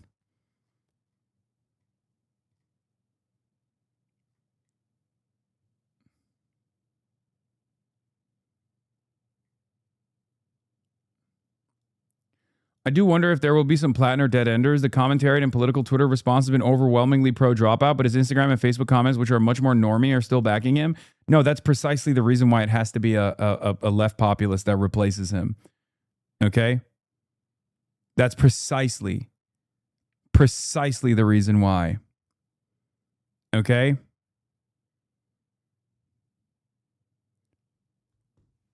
Because if it's not like Graham Platner style candidate without the fucking red flags and the rape allegation, people are going to be like, fuck no, I'm not voting for anybody. It's over. And I need Democrats to understand that. A lot of people in Maine loved Graham Platner for that reason. Not because he was a Blackwater mercenary, not because he was a fucking soldier, not because of any of that shit. They loved what he represented. So you need to absolutely captivate the same populist energy, okay? And if you don't, if you think this is your opportunity, Democrats, to put forward Pills Mafia, Janet Mills, who is the fucking governor of the state, and she lost by insane margins to Graham Platner and had to drop out already in this primary. If you think that this is an opportunity to fucking slam in a cookie cutter neoliberal or even someone who is a moderately progressive candidate, you are wrong. We will lose the Senate majority. So either you're hopefully planning on losing Maine and moving on to the rest of the map, which is impossible, okay? No Pinos, no Dinos. You have to go with a real left populist. A real left populist, or we're going to fucking lose this race and we're going to lose the majority, okay? You got to have someone who is as anti-Israel as Platner is. You got to have someone who's pro-Medicare for all, Bernie back. That's why Troy Jackson seems like a perfect substitute, because here's the situation. This is not a they go low, we go lower type situation. No, it's not. Listen to me. The Senate majority is profoundly important, okay? It's profoundly important to make sure that there is some semblance, a crumb of accountability, a gumming up of the works of the Trump administration's bouldering towards fascism, okay? It's unbelievably important. Unbelievably important, and you have to unseat Susan Collins. Susan Collins is a very weak candidate. This is the weakest she's ever been. She's Teflon Don every other cycle. Right now, this is the weakest she's ever been, okay? There are going to be a lot of fucking people. There are going to be a lot of people out there who, judging by the Facebook comments, judging by the Instagram comments, not the Twitter ones, where we're all in line because all the fucking annoying bicoastal libs, myself included, are on Twitter. But judging by the anger that people feel, they are going to want a substitute that is similar without the rape allegations. That substitute seems to me to be Troy Jackson. If the DNC tries to put a hand-selected candidate from Chuck Schumer after the unbelievable victory that they received, the whopping that they got from Grant Platner, in spite of his fucking red flags, I'm telling you right now, there will be a lot of people that go, fuck this, I'm out. They are not going to make this calculation that you're making. They're not going to make this calculation that I'm making. Harm reduction narratives are not going to work to carry a hand-selected establishment Democrat across the finish line. There is far too much populist rage in Maine. So much so that they straight up voted for Grant Platner regardless of the red flags ahead of time, okay? And they voted in large numbers. I am very worried.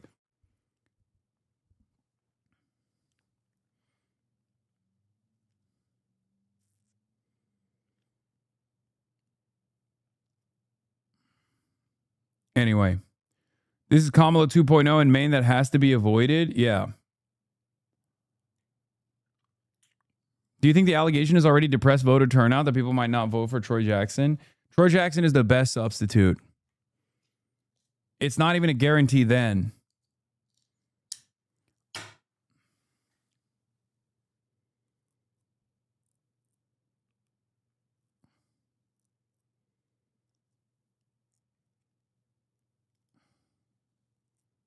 Here's Troy Jackson's candidacy for Please governor. welcome to the stage the next governor of the state of Maine, Troy Jackson. I'll be all around in the dark. I'll be everywhere, wherever you look. Wherever there's a fight, so hungry people can eat, I'll be there. Wherever there's a cop beating up a guy, I'll be there. I'll be in the way guys yell when they're mad. And I'll be in the way kids laugh when they're hungry and they know supper's ready. And when our folks eat the stuff they raise and live in the houses they build, I'll be there. We can't afford to wait any longer. Our time is now. We're not from the left. We're not from the right. We're from the bottom. And finally we're right.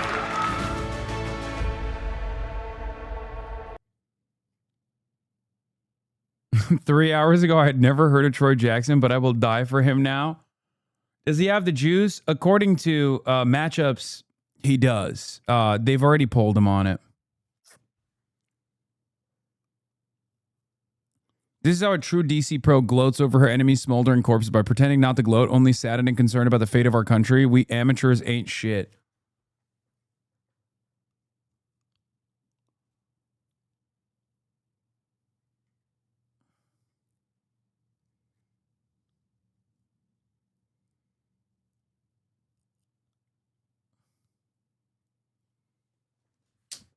By the way, I will say, did you fill out your blue sky apology form yet? No. No, I did not. And I will not.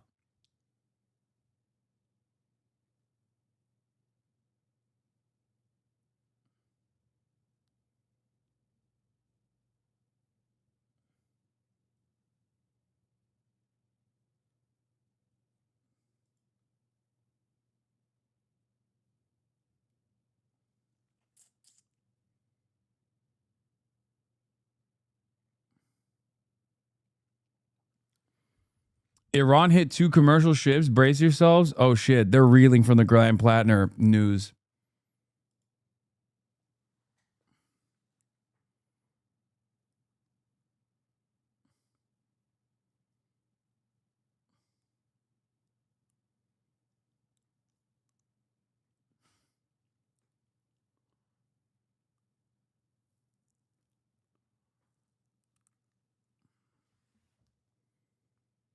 Yeah, Moshtaba Khamenei said it's either Grant Platner or the Strait closes.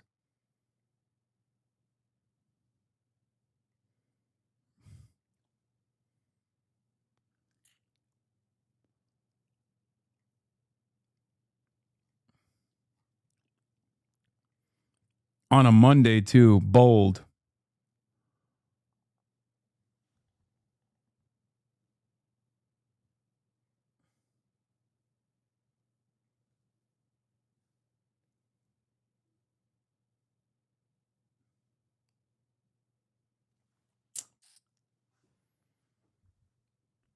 Anyway.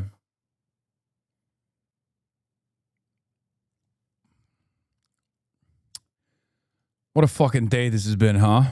Jesus Christ.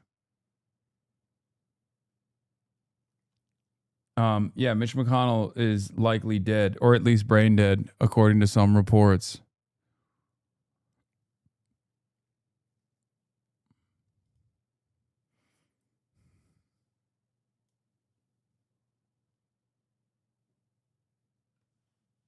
The Ayatollah, yes, the Ayatollah is famously rooting for Iraq war vets. Man, we're joking.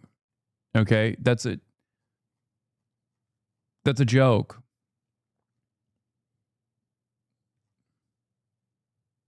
I don't know if you know this, but I was joking.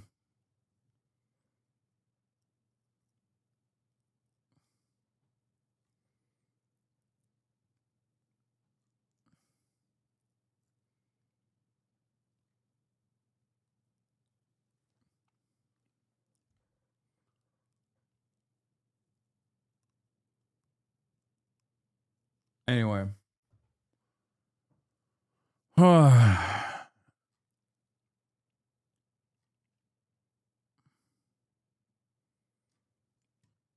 Yeah, this is the main Senate polling. Jackson versus Collins matchup 48-43. Collins versus Platner. This is July 6th by Wedgwood. I don't know how reliable this fucking poll is, but Collins 50-50 with Pills Mafia, 50-46 with Platner, 48-43 with Jackson.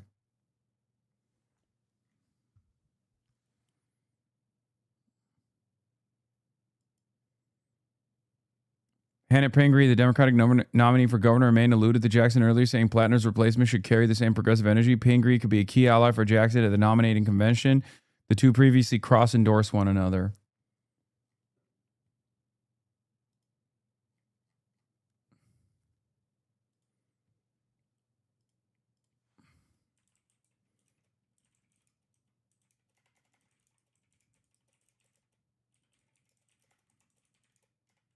There's a real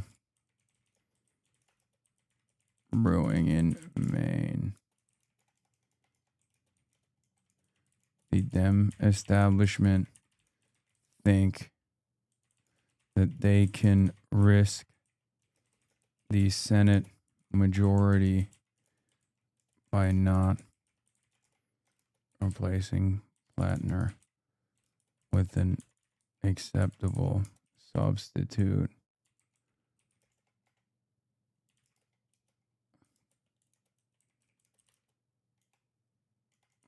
We'll be risking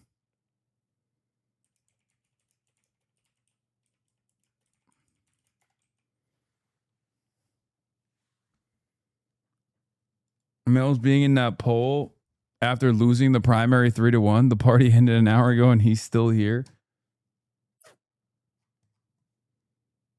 Mention Troy in the tweet. Yes, I'm retweeting Troy Jackson.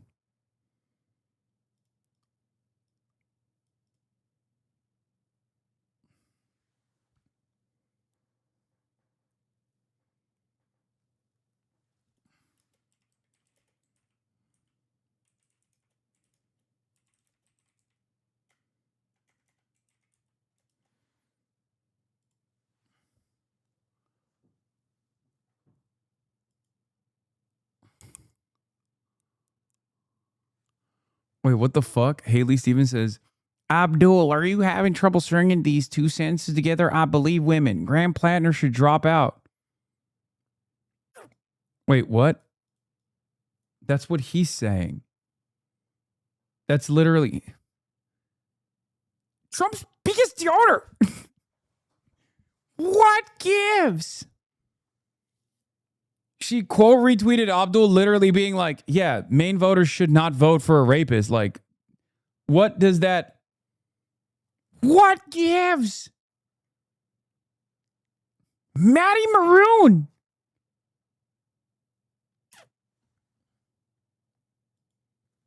JC Polanco. Imagine being Jewish, knowing anti-Semitism is an all-time high, and watching the far-left consult DSA Bernie Sanders many prominent Democrats gleefully push for a Senate candidate who sat willing through at least 100,000 punctures with an ink-filled needle on his chest to proclaim his love for the Nazis. How do you sleep at night? Shameful. Dog, you added, first of all, you're not Jewish. You added a Jewish guy. What is happening here? This is yet, I'm chalking this up. Another one. Okay. This is another instance of if you are Goyim, but also Zionist, you are actually more Jewish than a Jewish guy. Okay. Straight up. This is that moment where Josh Hawley was yelling at the guy from the liberal Zionist guy from Next, right? Was it Next? The Jewish advocacy group that was literally like, you shouldn't actually, deport people for anti-Semitism. And Josh Hawley was like, shut the fuck up. What the fuck do you know about combating anti-Semitism?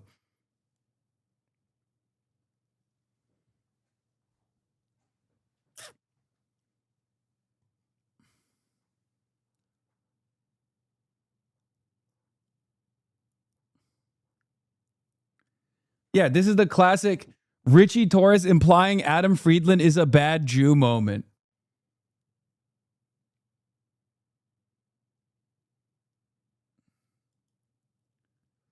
Can't wait to vote for AOC.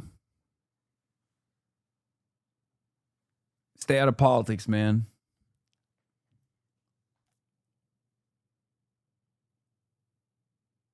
Bro, they're calling Bernie a bad Jew. I know. I mean, dude, this is fucking insane. Fuck you, Bernie Sanders, you self-hating anti-Semitic cancer on society. Interesting to note that you failed to mention Graham Platner. Democrats, stop listening to Bernie and let's get behind Haley for Michigan. Wait, what? Wait. Whiplash. What the fuck does Haley Stevens have to do with this conversation? Wait, I'm sorry. What? He came in hot. He started out by being like, fuck you, Bernie. You're a bad Jew. Then turned around and was like, we should vote for Haley Stevens. Am I right, guys? It's like, how is this related? You know what, guys? We got to vote for Rahm Emanuel in 2028. Am I right? It's like, what? We got to vote for Gavin Newsom in 2028. Come on. Who's with me? And it's like, who's with you? Where the fuck did that come from? Where? That's a whole different sentence in a different zip code on a different state. What do you mean? You ain't slick Fred Gutenberg? What the fuck? Yeah, it's literally another 10 billion to Israel. Yeah, he was just like, guys, I've seen enough. Nixon 5, give another 10 billion to Israel right now. Right now. It's time. I don't know what I'm saying. But we're all thinking it, right? Please, logs, I'm a moral dilemma. What? I'm not reading that. Twitter liberals got their script so damn fast. Elside, like Platner's another one. Leftists are ignoring the red flags. What are the red flags? No one ever mentions the red flags. With Abdul, they just say red flag, right? With Graham Platner, there was all these little things needling, and big ones too, that seemingly Mainers didn't give a shit about, like his fucking Totenkopf tattoo, right? Or his Blackwater stint. But like, what are his red flags? It's not a red flag, it's a brown flag, okay? It's the fact that he's brown. Just say it. Just be like, we can't have an Islamist, fundamentalist, Muslim terrorist, ISIS supporter run for Senate because you feel that way, okay? It's a red flag for you.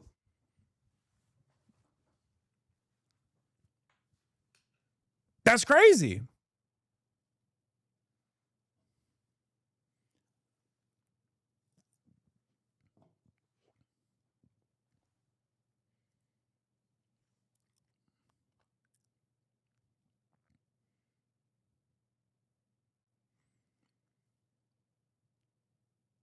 The white guy turned out to be so bad, so we definitely shouldn't vote for ABDULxSTEVENS. Yeah.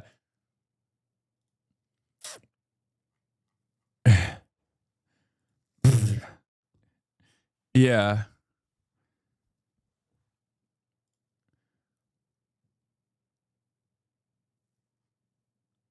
He worked for Bill Clinton is crazy.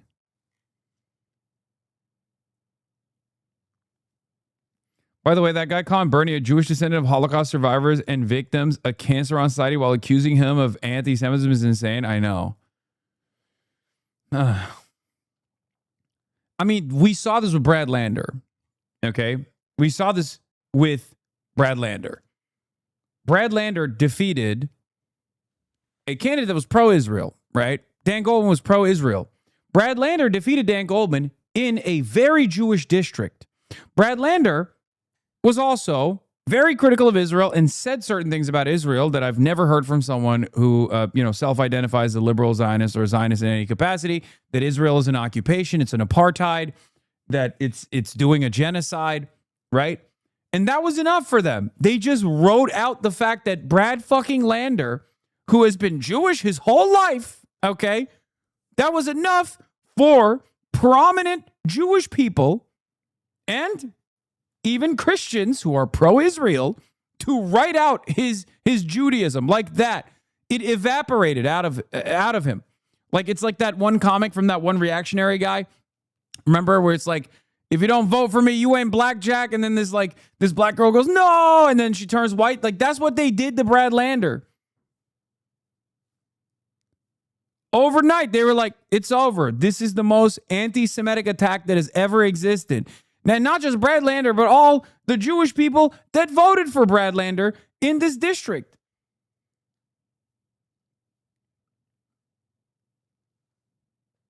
Pro-Israel non-Jews saying things like these scheming, cunning, wily parasites are a cancer on our society about anti-Zionist Jews. Yeah, they're like the perfidious anti-Zionist Jews. You just add anti-Zionist in there and everyone's like, yeah, it's fine. He can say it. Oh, okay, got it. You can just literally do protocols. As long as you say they're bad Jews because they're anti-Israel, then it's fine. It's unbelievable. It's insane.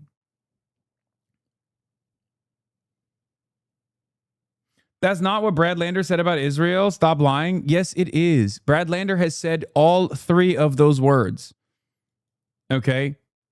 What is this? What? Oh, shit. I accidentally fucking modded this guy. Jesus Christ.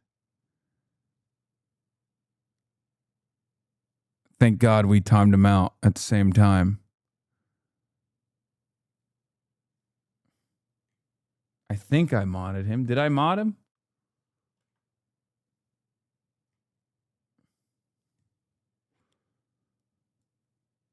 Oh, he was just saying, get it right. Israel's committed a genocide. New mod alert. No, we're not modding him.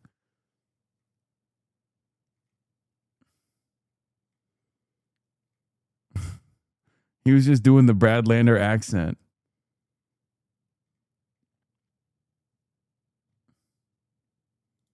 Mod me? No. No pog.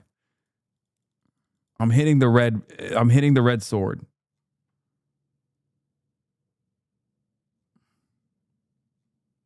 Shake me? Okay, you can get shake. You can get shook.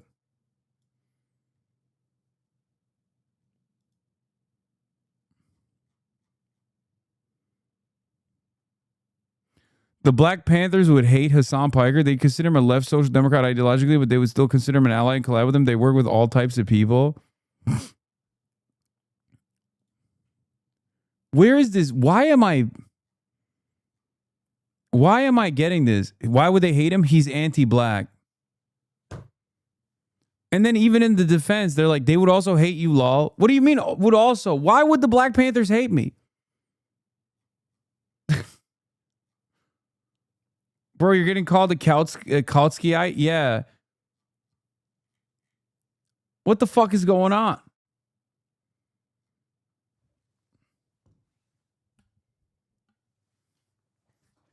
This is a good time to say I told you so about Platner. If you don't have solidarity with us in the global south, you will keep getting let down by politicians.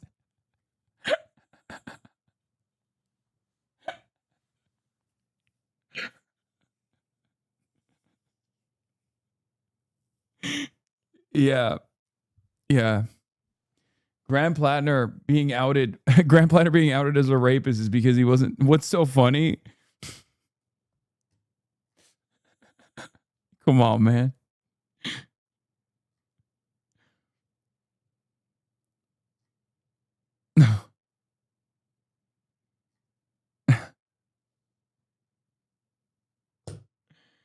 uh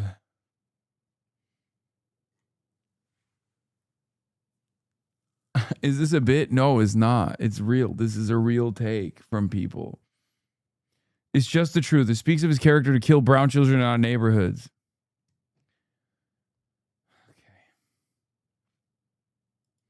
In other news, Larkin outperforms Moskowitz in his poll. This is terrible. Jared Moskowitz's poll shows the risk of running a pro-ICE, pro-Israel, pro-Doge corporate Democrat versus the GOP. Moskowitz's own poll has him +1 over Moratis. We're +9. He's 10, +10 over Singer. We're +12.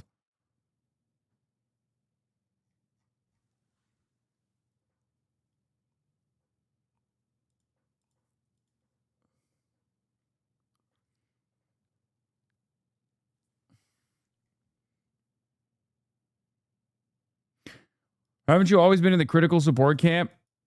Yes.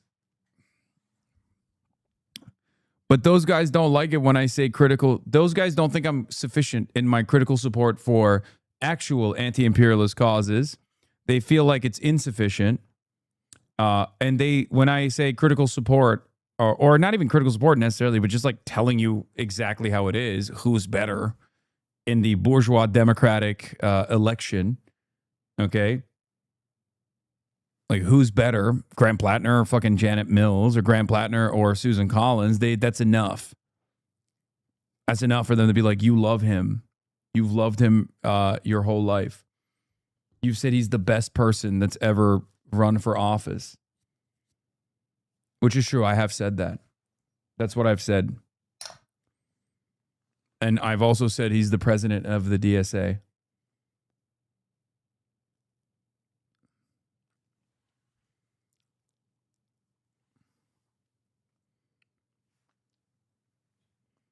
I do like Daria Liza and some other candidates you push for, but you were yelling at us for hours for attacking him. Yes, of course I was, because the extent did not begin and end at Graham Platner has a lot of red flags, and yet Mainers are still voting for him, or that he is obviously a better alternative to fucking ultra Zionists like Susan Collins or fucking Janet Mills.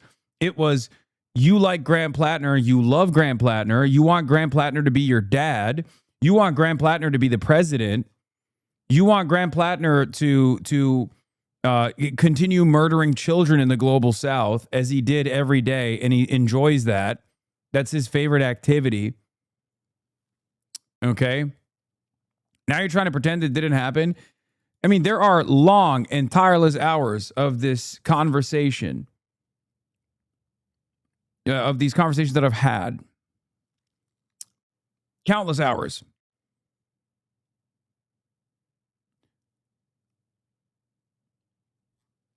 Okay? I'm not pretending that it didn't happen. I'm owning what I said about Graham Platner. You just don't like it because you were you had only one attitude about this, which was he should drop out of the race, which happened to be Neera Tanden's position as well. You know? Whatever, dude. I still appreciate your commentary, but I hope you learned something from this. I know. I'm going to exclusively run Larashite and ML candidates going forward. Thank you.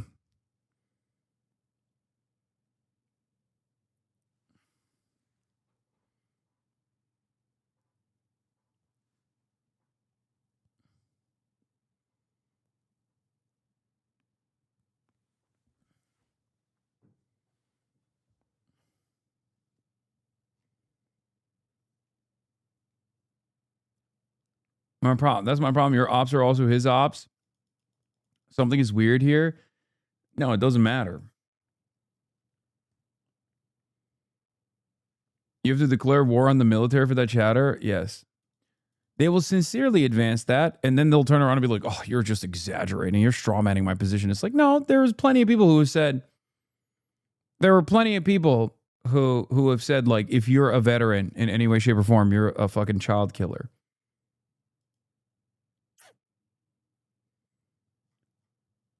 The allegations against Grant Platner are so disturbing to the point where Susan Collins will support him for Scottish justice.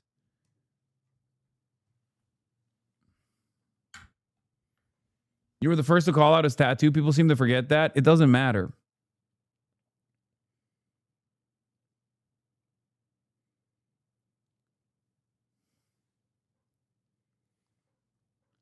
Hey, Hasan, do you think this just proves to walk like a chud, think like a woke? Maybe if it looks like a chud, it's a chud, even if it thinks like a woke. What do you think? No.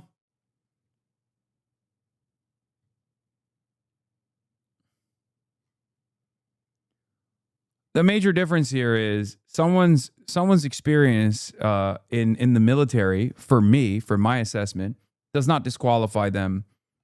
Depends on who they are as a person now. Okay? Someone doing rape, on the other hand, does disqualify them. Okay? That's it. Unless there were also credible allegations that he had conducted himself a certain way. Not like fucking him posturing on Reddit or whatever. Like if there were any accusations of the sort of his service, his experience in service, just like the accusations that we've seen that are credible today of him doing a rape, that would be disqualifying. That's it.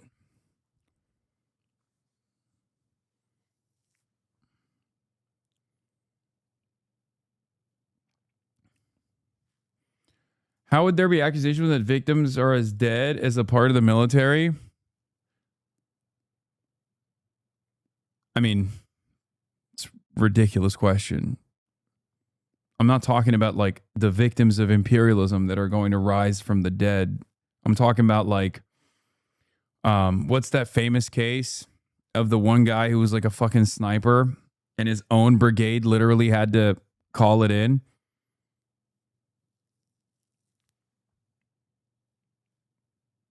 And then Trump actually pardoned him. Not Chris Kyle.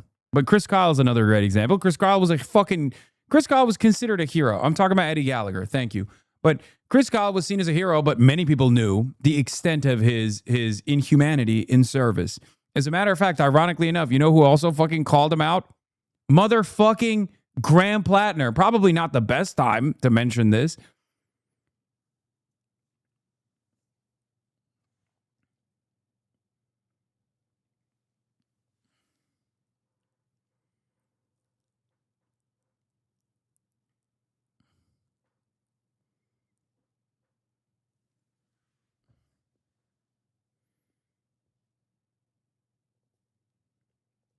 People will be mad at you. People will be mad you did any positive coverage of Platner at this point, and anger at a rapist almost getting power is valid, but hoisting all the blame onto you when you demonstrably kept him at arm's length is disingenuous. You didn't ban Platner skeptics or call them crazy. You banned troop exploders. Yes, I did ban a good deal of troop exploders. Because that's, again, a position that I do not take, and I think it's fucking ridiculous. I disagree with it on moral grounds, and I also disagree with it in general.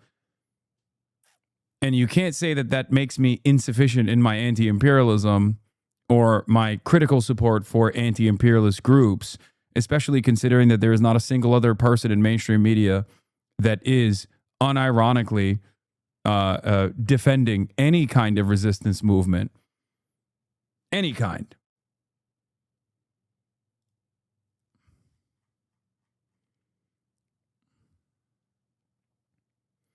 Ronald Brownstein and Bloomberg take on Platner.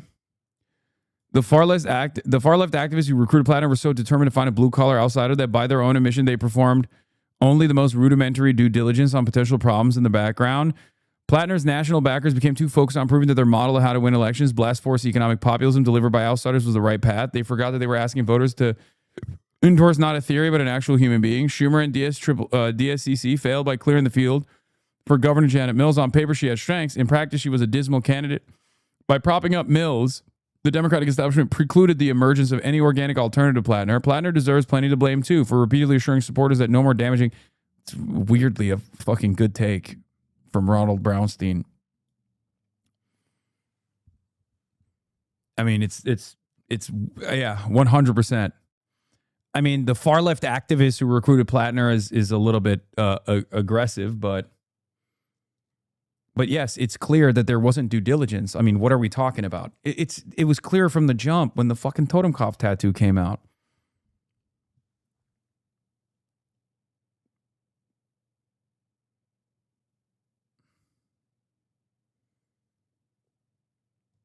This is random, but I just saw it. This is Bernie's most recent post, and it was posted 5 minutes after Graham's response video was posted on Twitter. Uh-oh. Do you think Bernie really loves Graham Platner or something? Like, what the fuck's going on? I mean, he saw a lot of Joe Biden and Graham Platner.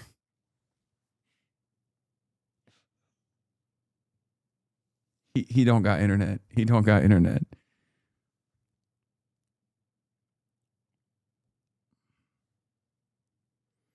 Not everyone has a racism PhD. I mean, first of all, you should have a racism PhD if you're vetting a candidate.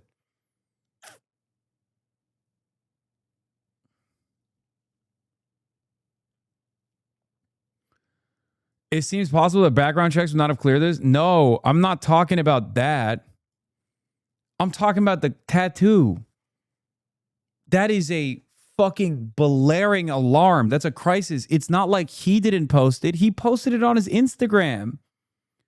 Whether he thinks that that wasn't a fucking Nazi tattoo or not doesn't matter. Anyone, if I had seen a photo of him shirtless and someone were to come to me and be like, hey, can you look at this guy's Instagram profile? And I happen to scroll past it, I'd be like, what the fuck are you guys doing?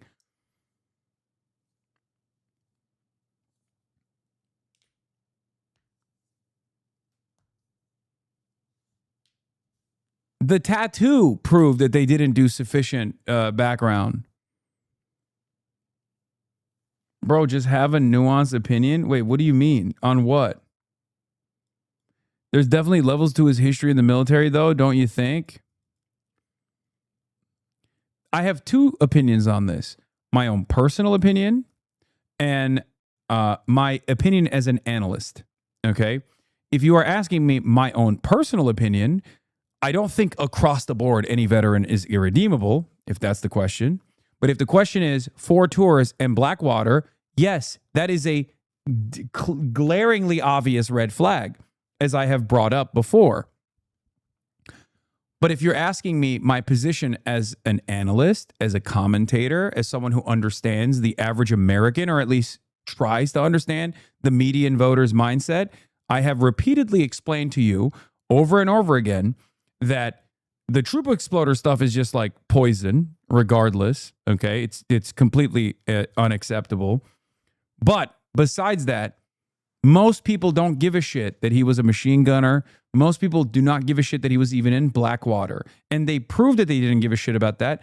It turns out they went beyond not giving a shit, even by my estimations, because I thought the Nazi tattoo would be, you know, a fairly large red flag from the perspective of the average voter. They didn't care at all.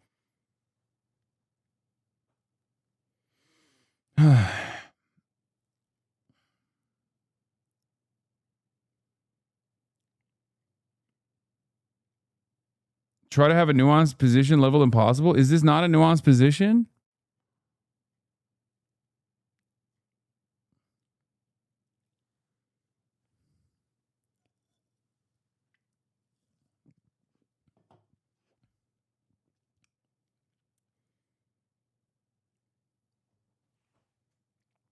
Isn't his wife's family Jewish? Yes. But again, what his wife's Jewish family saw when they saw the tattoo versus what a vetter would see when they saw the tattoo are two entirely different realities. The only point I'm making is that that is such a whopping and alarming red flag. I'm actually shocked that he actually withstood that.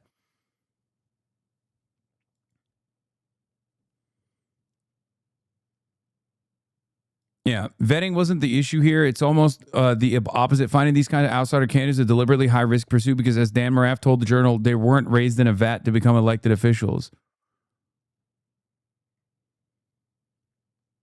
I agree, but vetting still was the issue here. I don't know why people don't see what I'm seeing or don't understand what I'm saying, okay? It doesn't matter if none of you guys knew. Clearly, there were plenty of people who didn't know what a totem cough tattoo is. I'm not one of those people, but the reason why I'm saying that is because the person who's supposed to be vetting this person is supposed to be that person, is supposed to be a guy who knows those things. That's it. That's my point.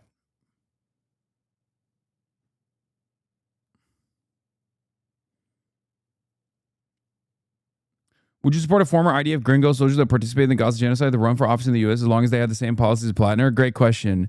No, because in order for them to have the same policies as Platner, they would have to be literally anti-Israel. And there is no guy who participated in the Gaza genocide that are anti-Israel, that say it's an occupation, that say it's an apartheid, that want to embargo Israel. Okay? That's insane. That's an absurd hypothetical. And that's the reason. But if he reformed, yeah, in fucking 25 years, maybe. In 25 years, perhaps, that would mean a lot of atonement, don't you think? Again, stupid question. Especially because I have had IDF veterans who are anti-Zionist on this fucking broadcast. I've interviewed them. I've relied on their work. Okay? Some of the most important. See, look, you're moving the goalpost. Okay? You're moving the fucking goalpost. You asked me a question about IDF veterans, and I'm going to give you an answer about IDF veterans. Okay? Some of the most important work that has come out of the Israeli new historians were conducted by IDF veterans, former IDF veterans, okay, who are prominent anti-Zionists. I know you don't care. But if you're testing my consistency here, I've always been consistent on this position.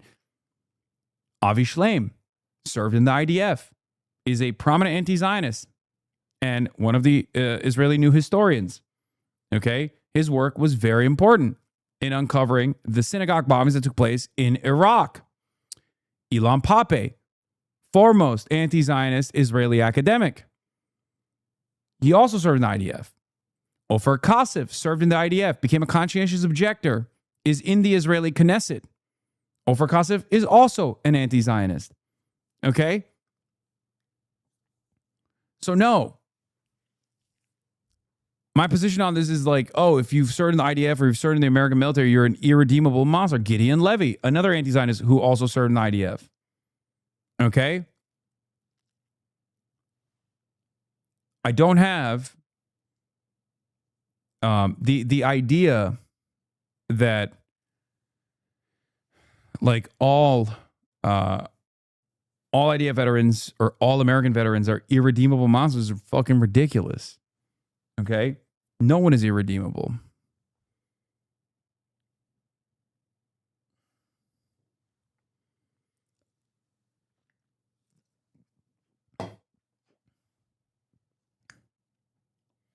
So killing Palestinians is bad, but serving 4 tours and murdering Iraqis is fine. Okay. Now I am beginning to believe that a lot of you guys are actually not American because there's no, you can't grasp the English language, I think. Maybe you are not American after all. I used to believe that half of these people were from like Iowa. They were like Iowa Maoist third worlders LARPing. But now I sincerely believe that English might be your second language because you were refusing to hear the words that are coming out of my mouth. Okay? That's a whole different sentence that you just came up with.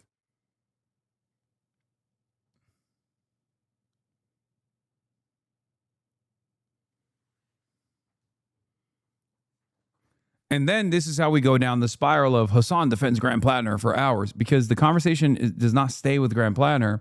It turns into why don't you think all troops are baby exploiters and child murderers who are rapacious monsters that are bloodthirsty and irredeemable?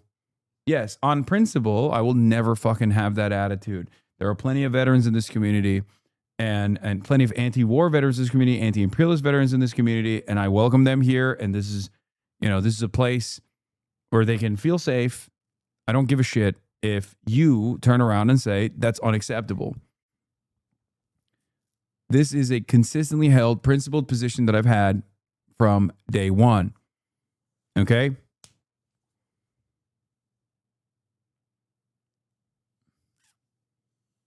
I care not about what you have done. I care about how you atone for what you have done. Who you are now matters to me most.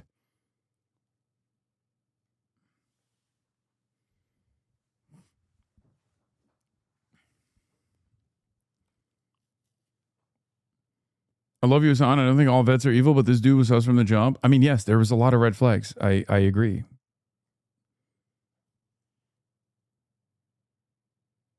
Number. What the fuck? DUI Bert? There's a Paul Pelosi Bert?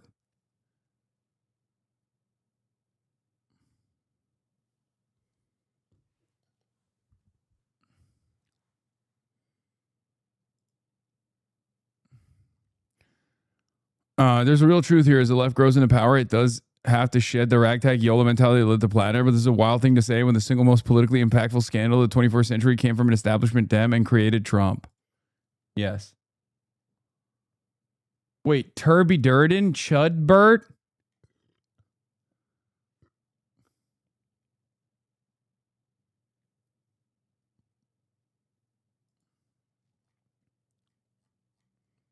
That's Judge Jeanine Perot's husband?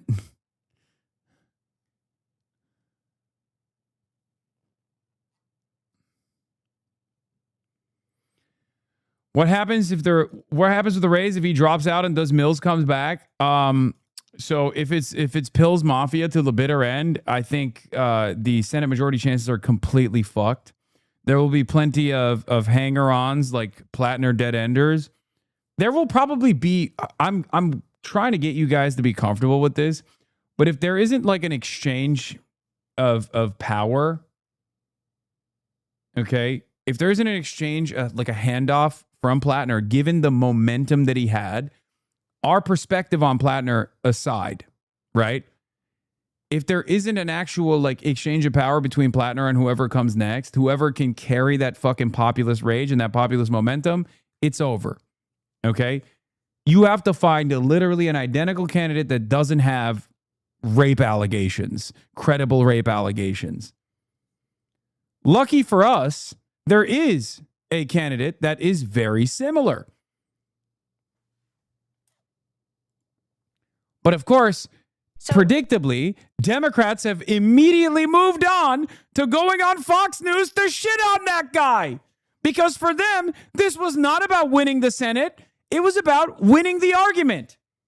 Doug, how do you get your party to shed some of these crazy ideas, anti-Israel, anti-American candidates, and get back to the center, as you say?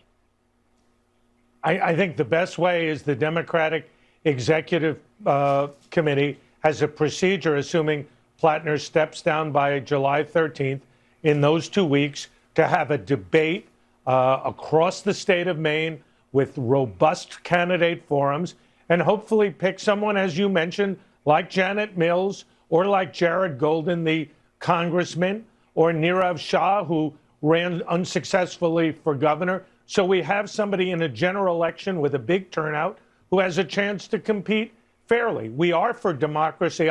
Yeah, and that candidate is the governor of the state that fucking lost to the guy with a Totenkopf tattoo. Yeah. Let's do it. Kamala 2.0. Kamala and Hillary Rodham Clinton 2.0 in Michigan with Haley Stevens. And then Kamala 2.0 in Maine as well. Fuck it, dude. Let's just keep fucking losing. Fuck it. Let's let these rapist, pedophilic Jeffrey Epstein defenders run the country in perpetuity. Fuck it. That's where we're at. That's what these guys are basically saying. They're like, I don't give a shit. Fuck it. My life is fine. I'm getting the tax cuts. I'm white. I'm not going to get fucking deported. Who gives a shit if there's concentration camps? That's literally what they're saying. It's unbelievable.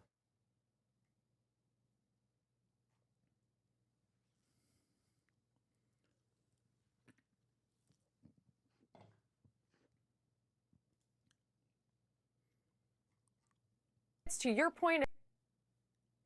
Certainly am. I'm against the socialists, and the best way to prove that moderate mainstream Democrats have a future is to nominate someone here, whether it be man or woman, and have them compete with a very strong candidate in Susan Collins. I'm for that. Hopefully your viewers and the electorate will embrace that. Do you think they're dumb enough to appoint Mills or a Mills acolyte? Yes. Yes. That's what they're fucking salivating over. They're going to use this as an opportunity to be like, Bernie sucks. He was wrong all the time. He's never been right. And that we can't let a left populist win this, take over the mantle from Platner. We have to run Kamala Harris in every seat, even though she just lost in all of the battleground states.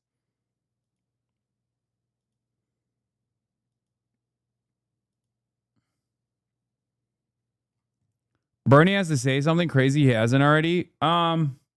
Yeah, I don't know what's going on with Bernard.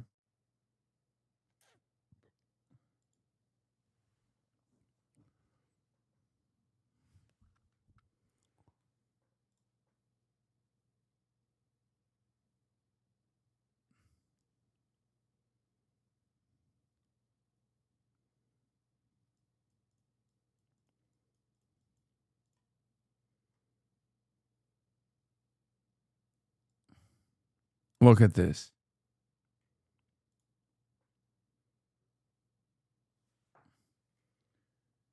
I'm surprised he still gives a damn about anything, to be honest. They're explaining Bumble to him.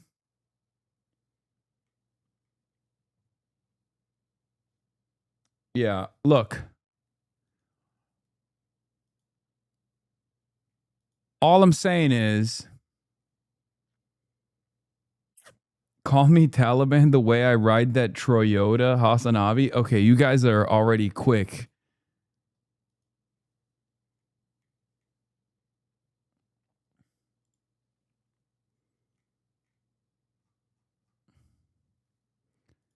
We want Action Jackson. Can an economic populist win Maine's governor race? Too many Zohran Mamdani and Troy Jackson couldn't. Too many Zohran Mamdani and Troy Jackson couldn't look more different.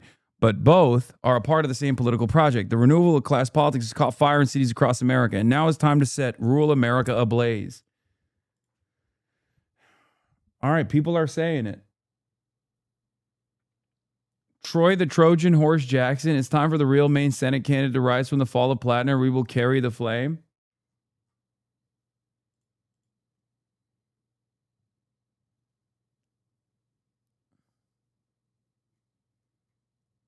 What tattoos does Troy have? I can't believe we're about to do Coconut Summer again, but for this guy.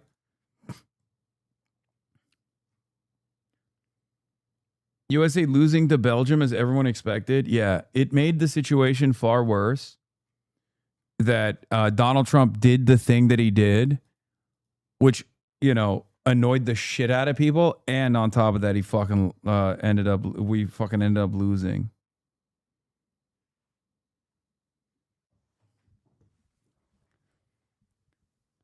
Anyway, if you are on Troy Jackson's team, I am here. I am available. I did not come to Maine for Graham Platner.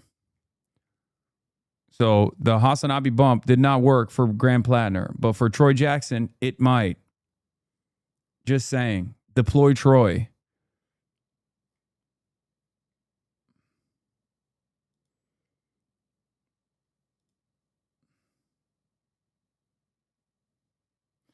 Troy was running on a pro-cop ticket in 2022. His heart doesn't seem to be all in it for queer rights. I'm kind of worried, man. HasanAbi, read this.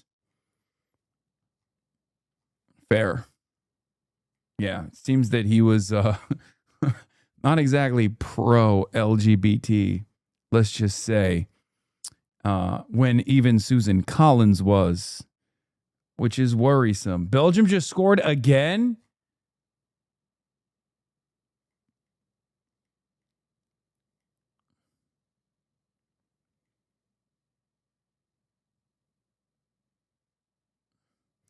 When he was murdering and raping foreigners, he was a product of it. Dude, what are you talking about? What are you talking about?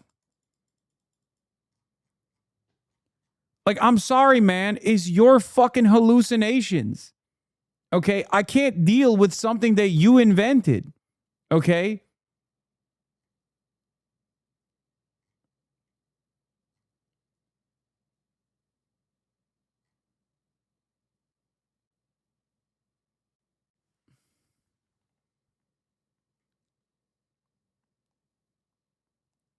You just came in here to be like, listen, now that there's a credible allegation, I think it's time for you to apologize for what I suspected he had done. Even though there's not really any evidence for it, I think you should apologize to me.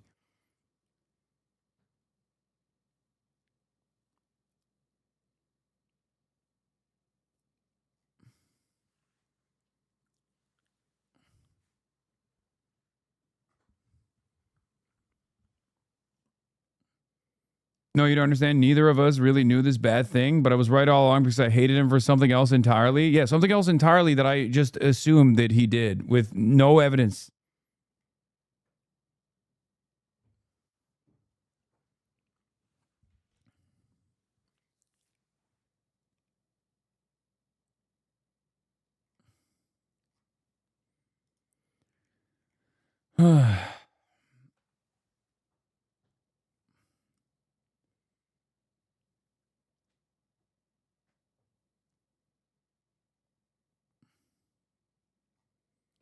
Belgian fans are saying America 250 pounds. Oh no, they're pooping on us. They're farting on us. Yeah, here. Questionnaire. Why are you running for office? What can we expect you to accomplish by the end of your first term? I'm running for governor because the status quo isn't working. I'm tired of laws that aren't enforced. I'm tired of good bills that would help lower prescription costs, protect workers, stop spraying the harmful chemicals, and so much more get vetoed. I'm tired of folks being told to hold on, wait a little longer, or that now is not the right time. All thanks to the work of special interests. High price. Wait, is this just the Troy video? Jackson, thank you very much for coming and talking to us. So just as a little bit of background for people who may not be familiar with you since you've been out of office for a couple of years, you were Senate President for 6 years. You represented your hometown of Allagash and northernmost Maine in the House and the Senate for more than 20 years. But you've been working in the woods as a logger for many decades before that. And now you're running for governor as a Democratic candidate. So I guess I'd start with, of those backgrounds as a logger, as a tradesperson, or as an elected official, which of those things do you think best prepares you for running for governor? Well, I think the logger's definitely been the thing that's prepared me for everything. I mean, it's got me, where I've understood the challenges of Mainers, the power differentials, the wealth inequality. I mean, everything really has come from that background. It shaped how I was as a legislator too, how the unfairness, why I fought against Big Pharma. Yeah, of course he has no swag, bro. He's a fucking logger from Maine. What are you talking about? Like, have you heard how Janet Mills talks? Have you heard how Susan Collins talks?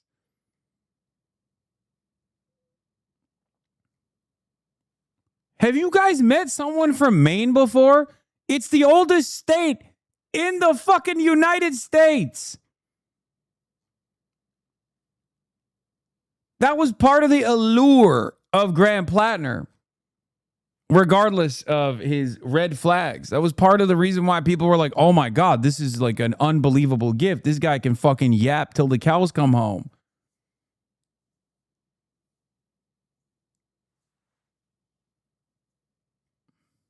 Why I've fought against big landowners, why I've stood up for workers in the legislature, because I felt like everyday people needed a voice, and that all came from my logging background. Even before I was a logger, watching my dad be a logger.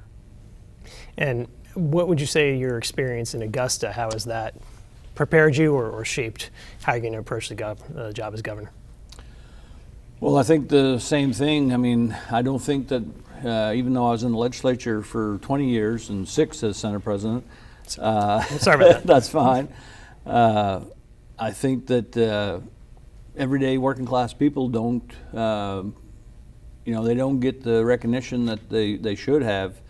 And I think that's why I'm running this race, is that I feel very strongly that working people need to have a governor that's in their corner. And in my time, and certainly I don't believe in my time before, at least from my parents and my grandparents, they haven't had that.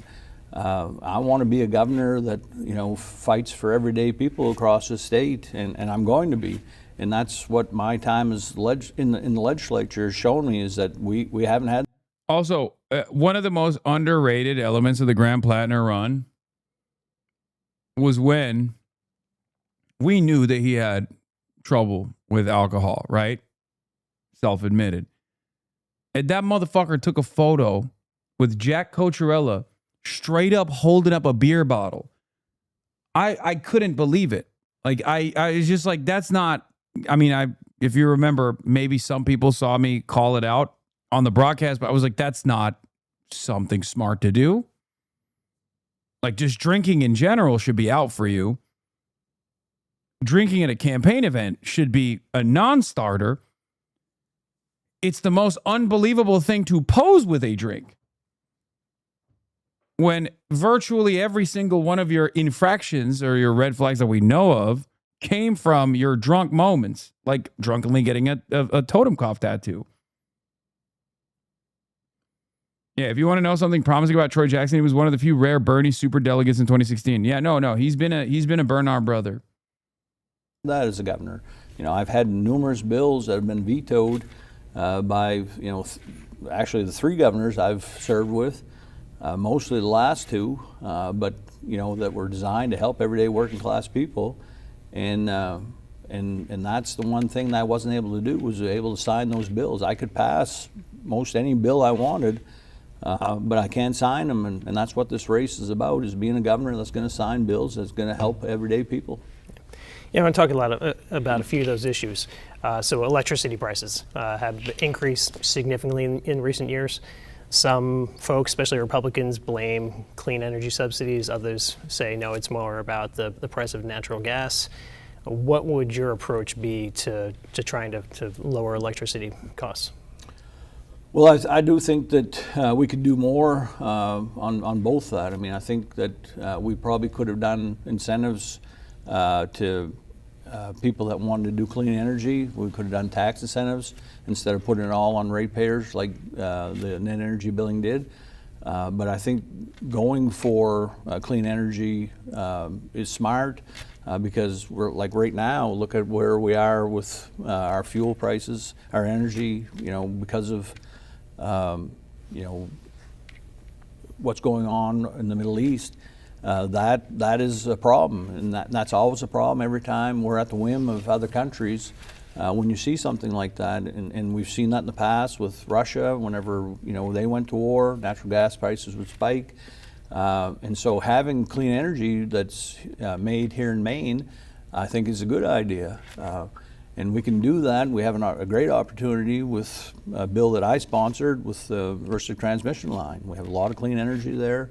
Other states want that energy. I think the challenge that we have is, do we let the other states actually become a part of that ownership, or do we sell that energy to them? I believe we should be selling that energy to them, and Maine should be a big part of the deal. I mean, the dealer instead of the supply. I mean, letting those states actually come in and be taking our power. That's a way that we actually could lower our energy costs here in Maine, is by selling that energy to Massachusetts, Rhode Island, Connecticut. And that's how we actually will get on top of these high energy prices. So a big issue, obviously, for a lot of folks is the price of health care. This is an issue I know you've worked on for years and years in the legislature. You sponsored a whole bunch of bills dealing with the price of prescription drugs. I know you support Medicare for all, as well as a public option. I guess on those two things, I mean, do you think that's a realistic possibility? And absent that, what could or would you do as governor to try to lower healthcare costs? Yeah, well, in healthcare, I mean, a lot of people see me as big labor advocate, and I've talked about it, being working class person already here today. But You know, healthcare was probably one of the biggest reasons why I ran for the legislature. You know, I didn't have healthcare as a logger. I saw a lot of people in my time that struggle with that, and now it's even worse.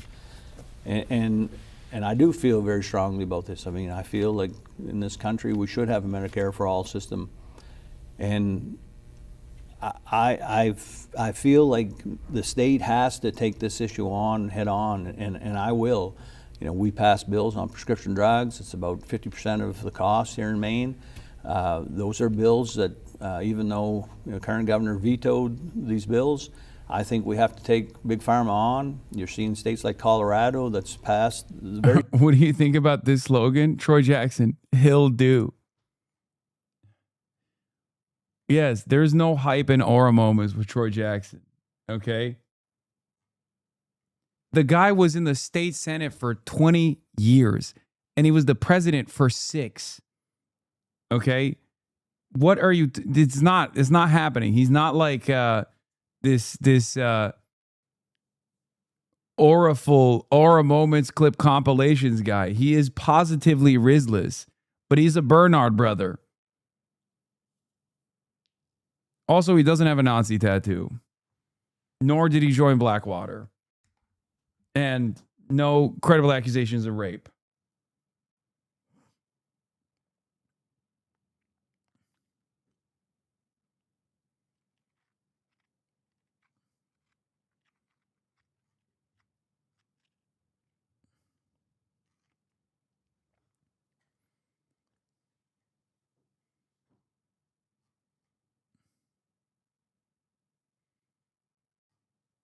Same bills that we had vetoed here 3 years ago. We're that far behind already, and we can do those bills, lower the cost of prescription drugs, and I think it's imperative on us to go after Big Pharma and take these fights on.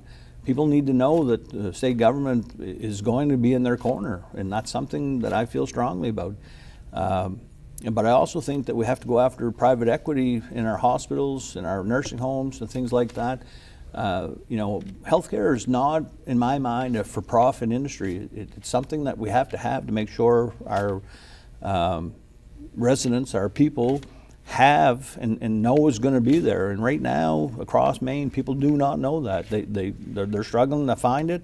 They're struggling to afford it. And as governor, I'm damn well going to be standing up and fighting for them that not only can they afford it, but they're going to be able to have it in their communities. Healthcare costs are certainly a nonpartisan issue, but it seems like a lot of times when these bills get to the legislature, they become more partisan.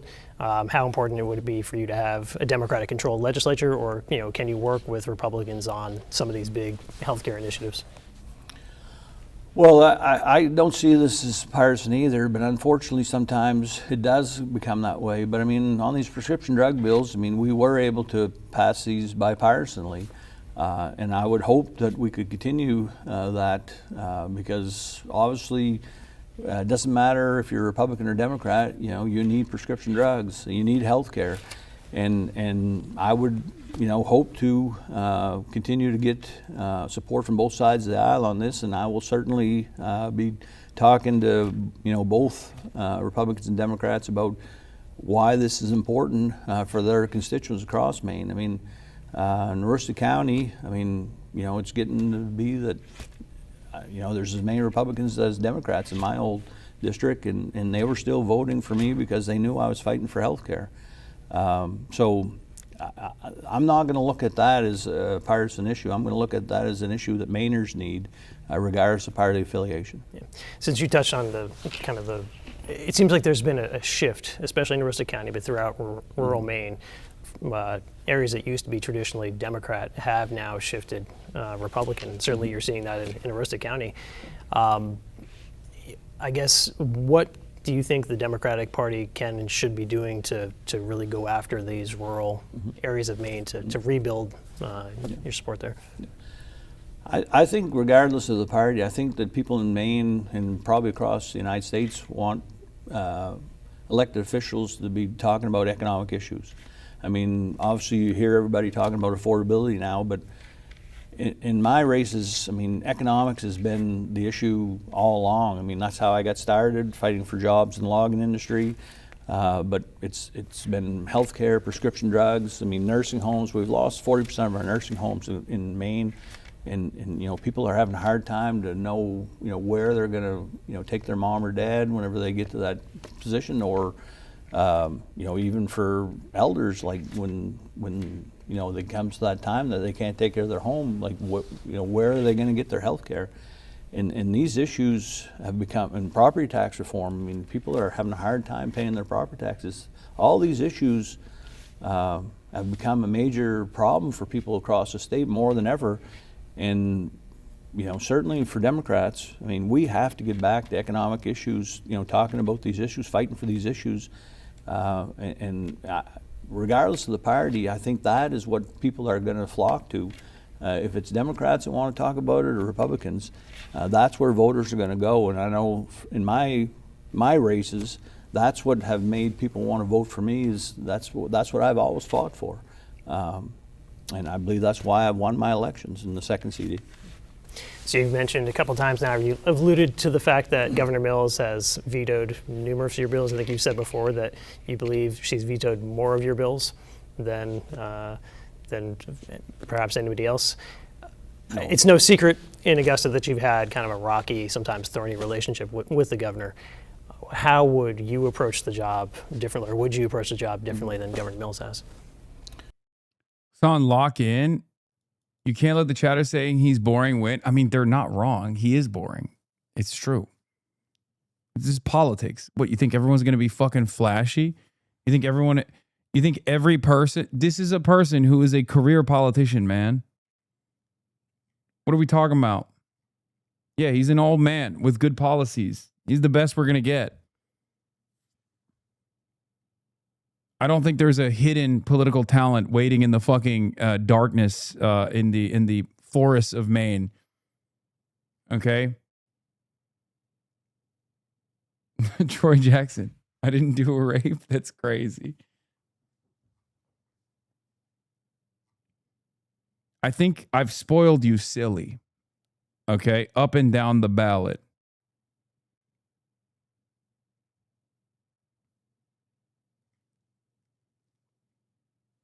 I've spoiled you silly that you think every candidate is going to be like Maylot Quiros. Every candidate is going to be like Zoran Mamdani.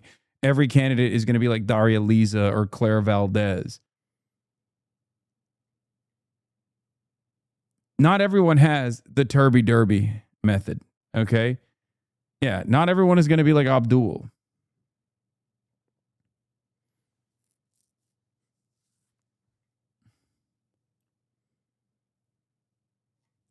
You guys think everyone's going to be like Turby Durbin. Turby Durden.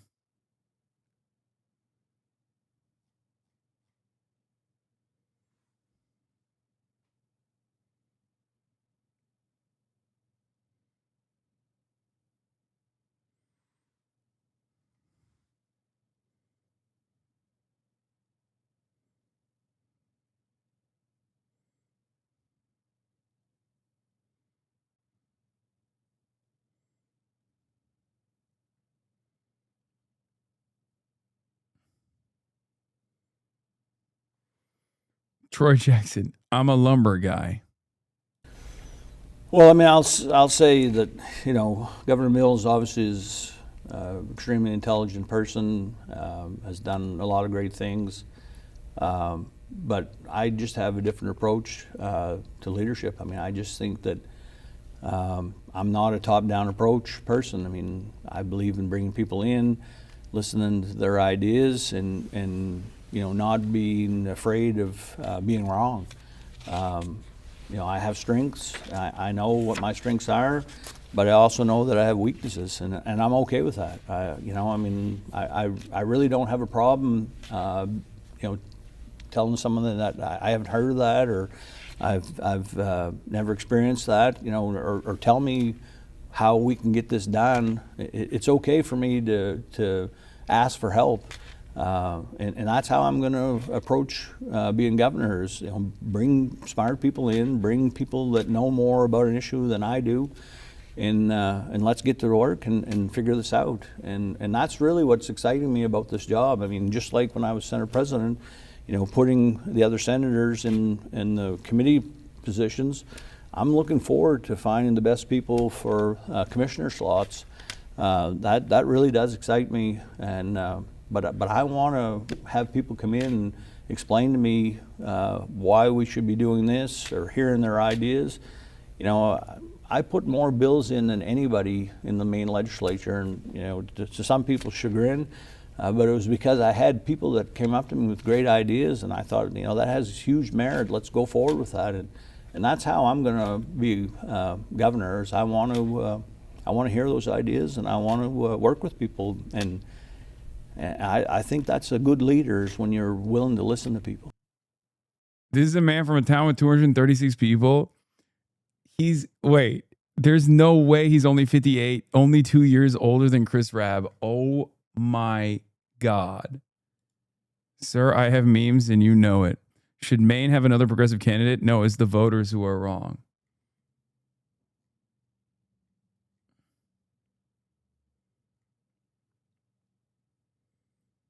If Troy turns out to have skeletons in his closet too, I think we put an immediate moratorium on running candidates with quirky jobs like oyster farmers or lumberjacks. Brother, it's Maine. I'm sorry that you can't run a fucking, high-powered attorney who got fired from her job for writing a scathing but accurate assessment on Israel's genocidal crimes against the Palestinians in Maine. Like, not everywhere you're going to find. You're talking about a guy who's been in the state house for 30 years in Maine. Of course he's a loggerman or an oyster fisherman or whatever.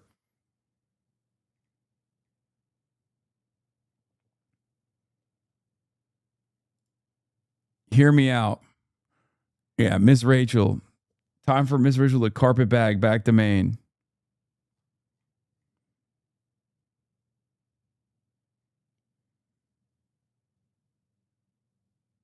The least quirky job in Maine is probably like pea milk latte barista.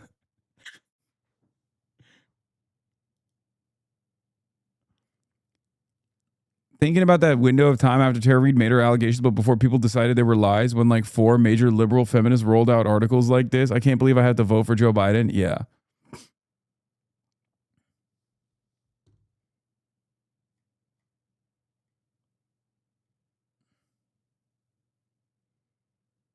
That joke stolen from the TrueAnon subreddit? Is Megaphonics ripping jokes from the TrueAnon subreddit? That's shameless.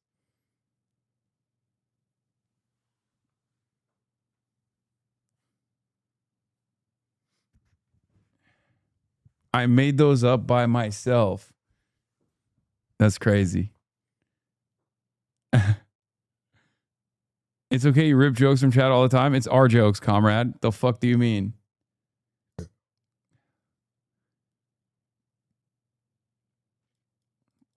The contrast, a young dynamic rapist with alcohol issues, old as dirt workhorse with a stamp collection, may be able to beat a paper bag.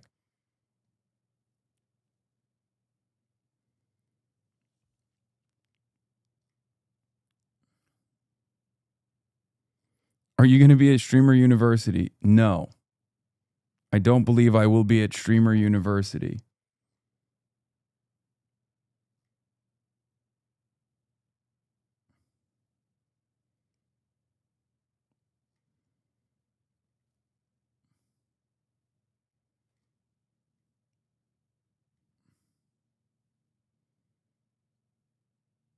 To give you an idea of Maine, this is a place that has about 142 lobsters for every single person. I mean, the more I see like the exciting prospect of a Troy Jackson run, the more I understand why even the oldest Mainers looked at a guy like Graham Platner and were like, I didn't even know politicians could speak like this. You know what I mean? Because like, he does come across like Elvis Presley when you look at the rest of the crop, right? I mean, what do we know of Maine politicians? We know Janet Mills, Pill's Mafia, Susan Collins, Troy Jackson, Graham Platner. Like, if you're just looking at it from the outside, I mean, that's like, Like Andy Bashar would be the most charismatic person that has ever run for office in a state like Maine. People would be like, that's not allowed. Angus King, the sexual dynamo, and Stephen King.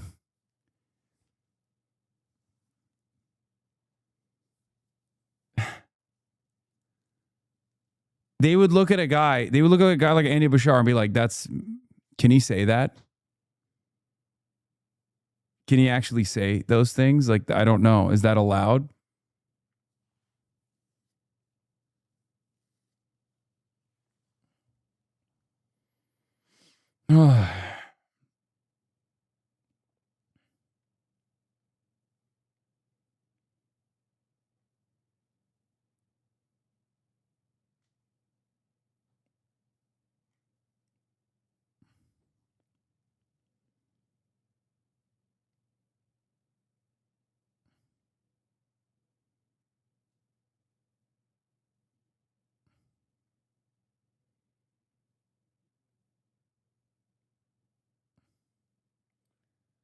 Platner is only 6 years older than you, by the way. Same age as Abdul. That's rough. 41. Evil really does age you? No, I mean, he's pretty young. He looks pretty young. Come on. You can't be saying that while we're watching a Troy Jackson video compilation. Yeah, Troy Jackson, also like Chris Rabb, does capoeira.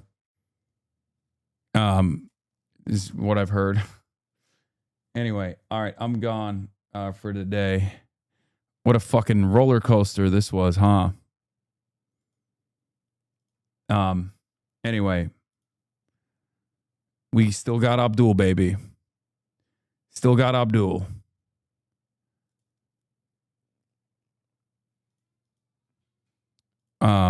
That's all I got for today. Also, hit us with one more. What gives? What gives? Matty Maroon, Trump's biggest donor. Trump's biggest donor, Matty Maroon.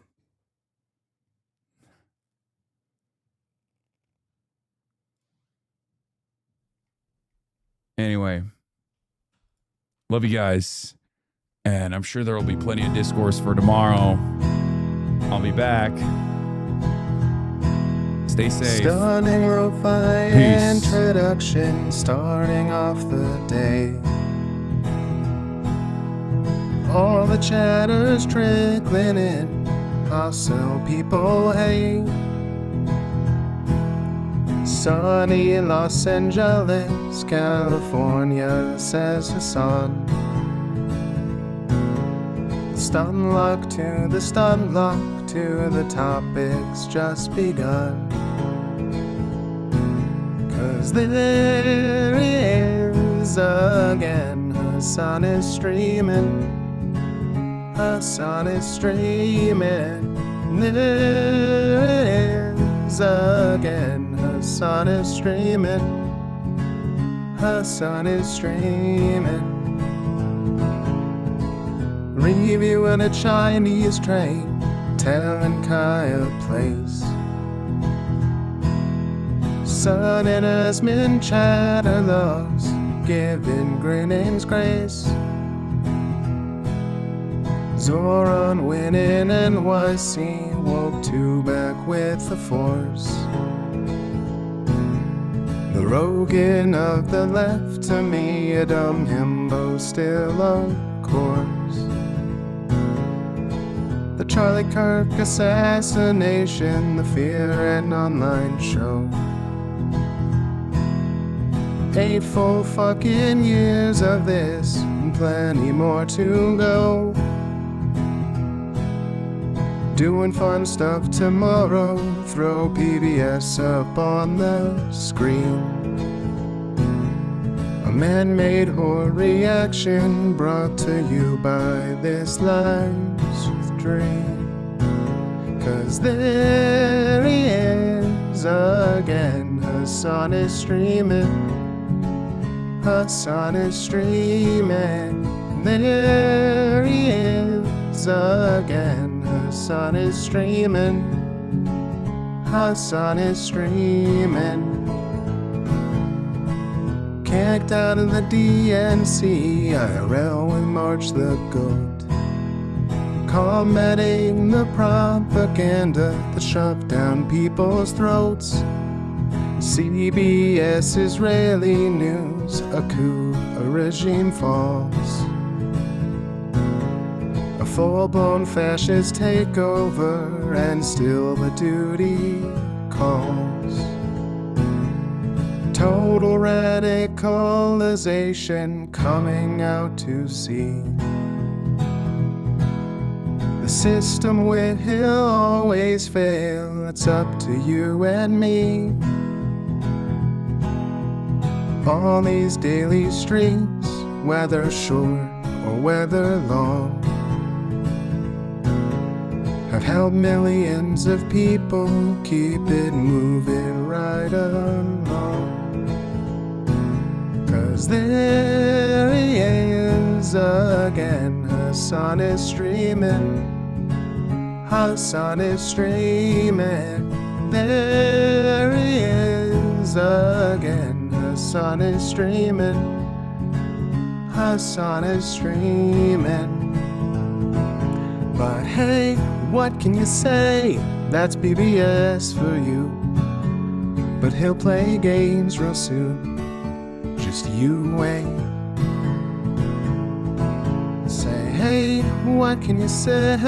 That's BBS for you.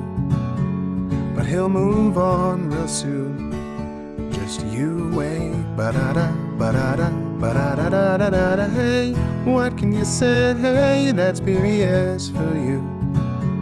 But he'll pull your lungs real soon, just you wait. Sha-da-da, sha-da-da, sha-da-da-da-da-da. Hey, what can you say? That's BBS for you. But he'll do jet advice real soon, just you wait. But hey, what can you say? That's BBS for you. Brought on by viewers like you, just you wait. Just you wait.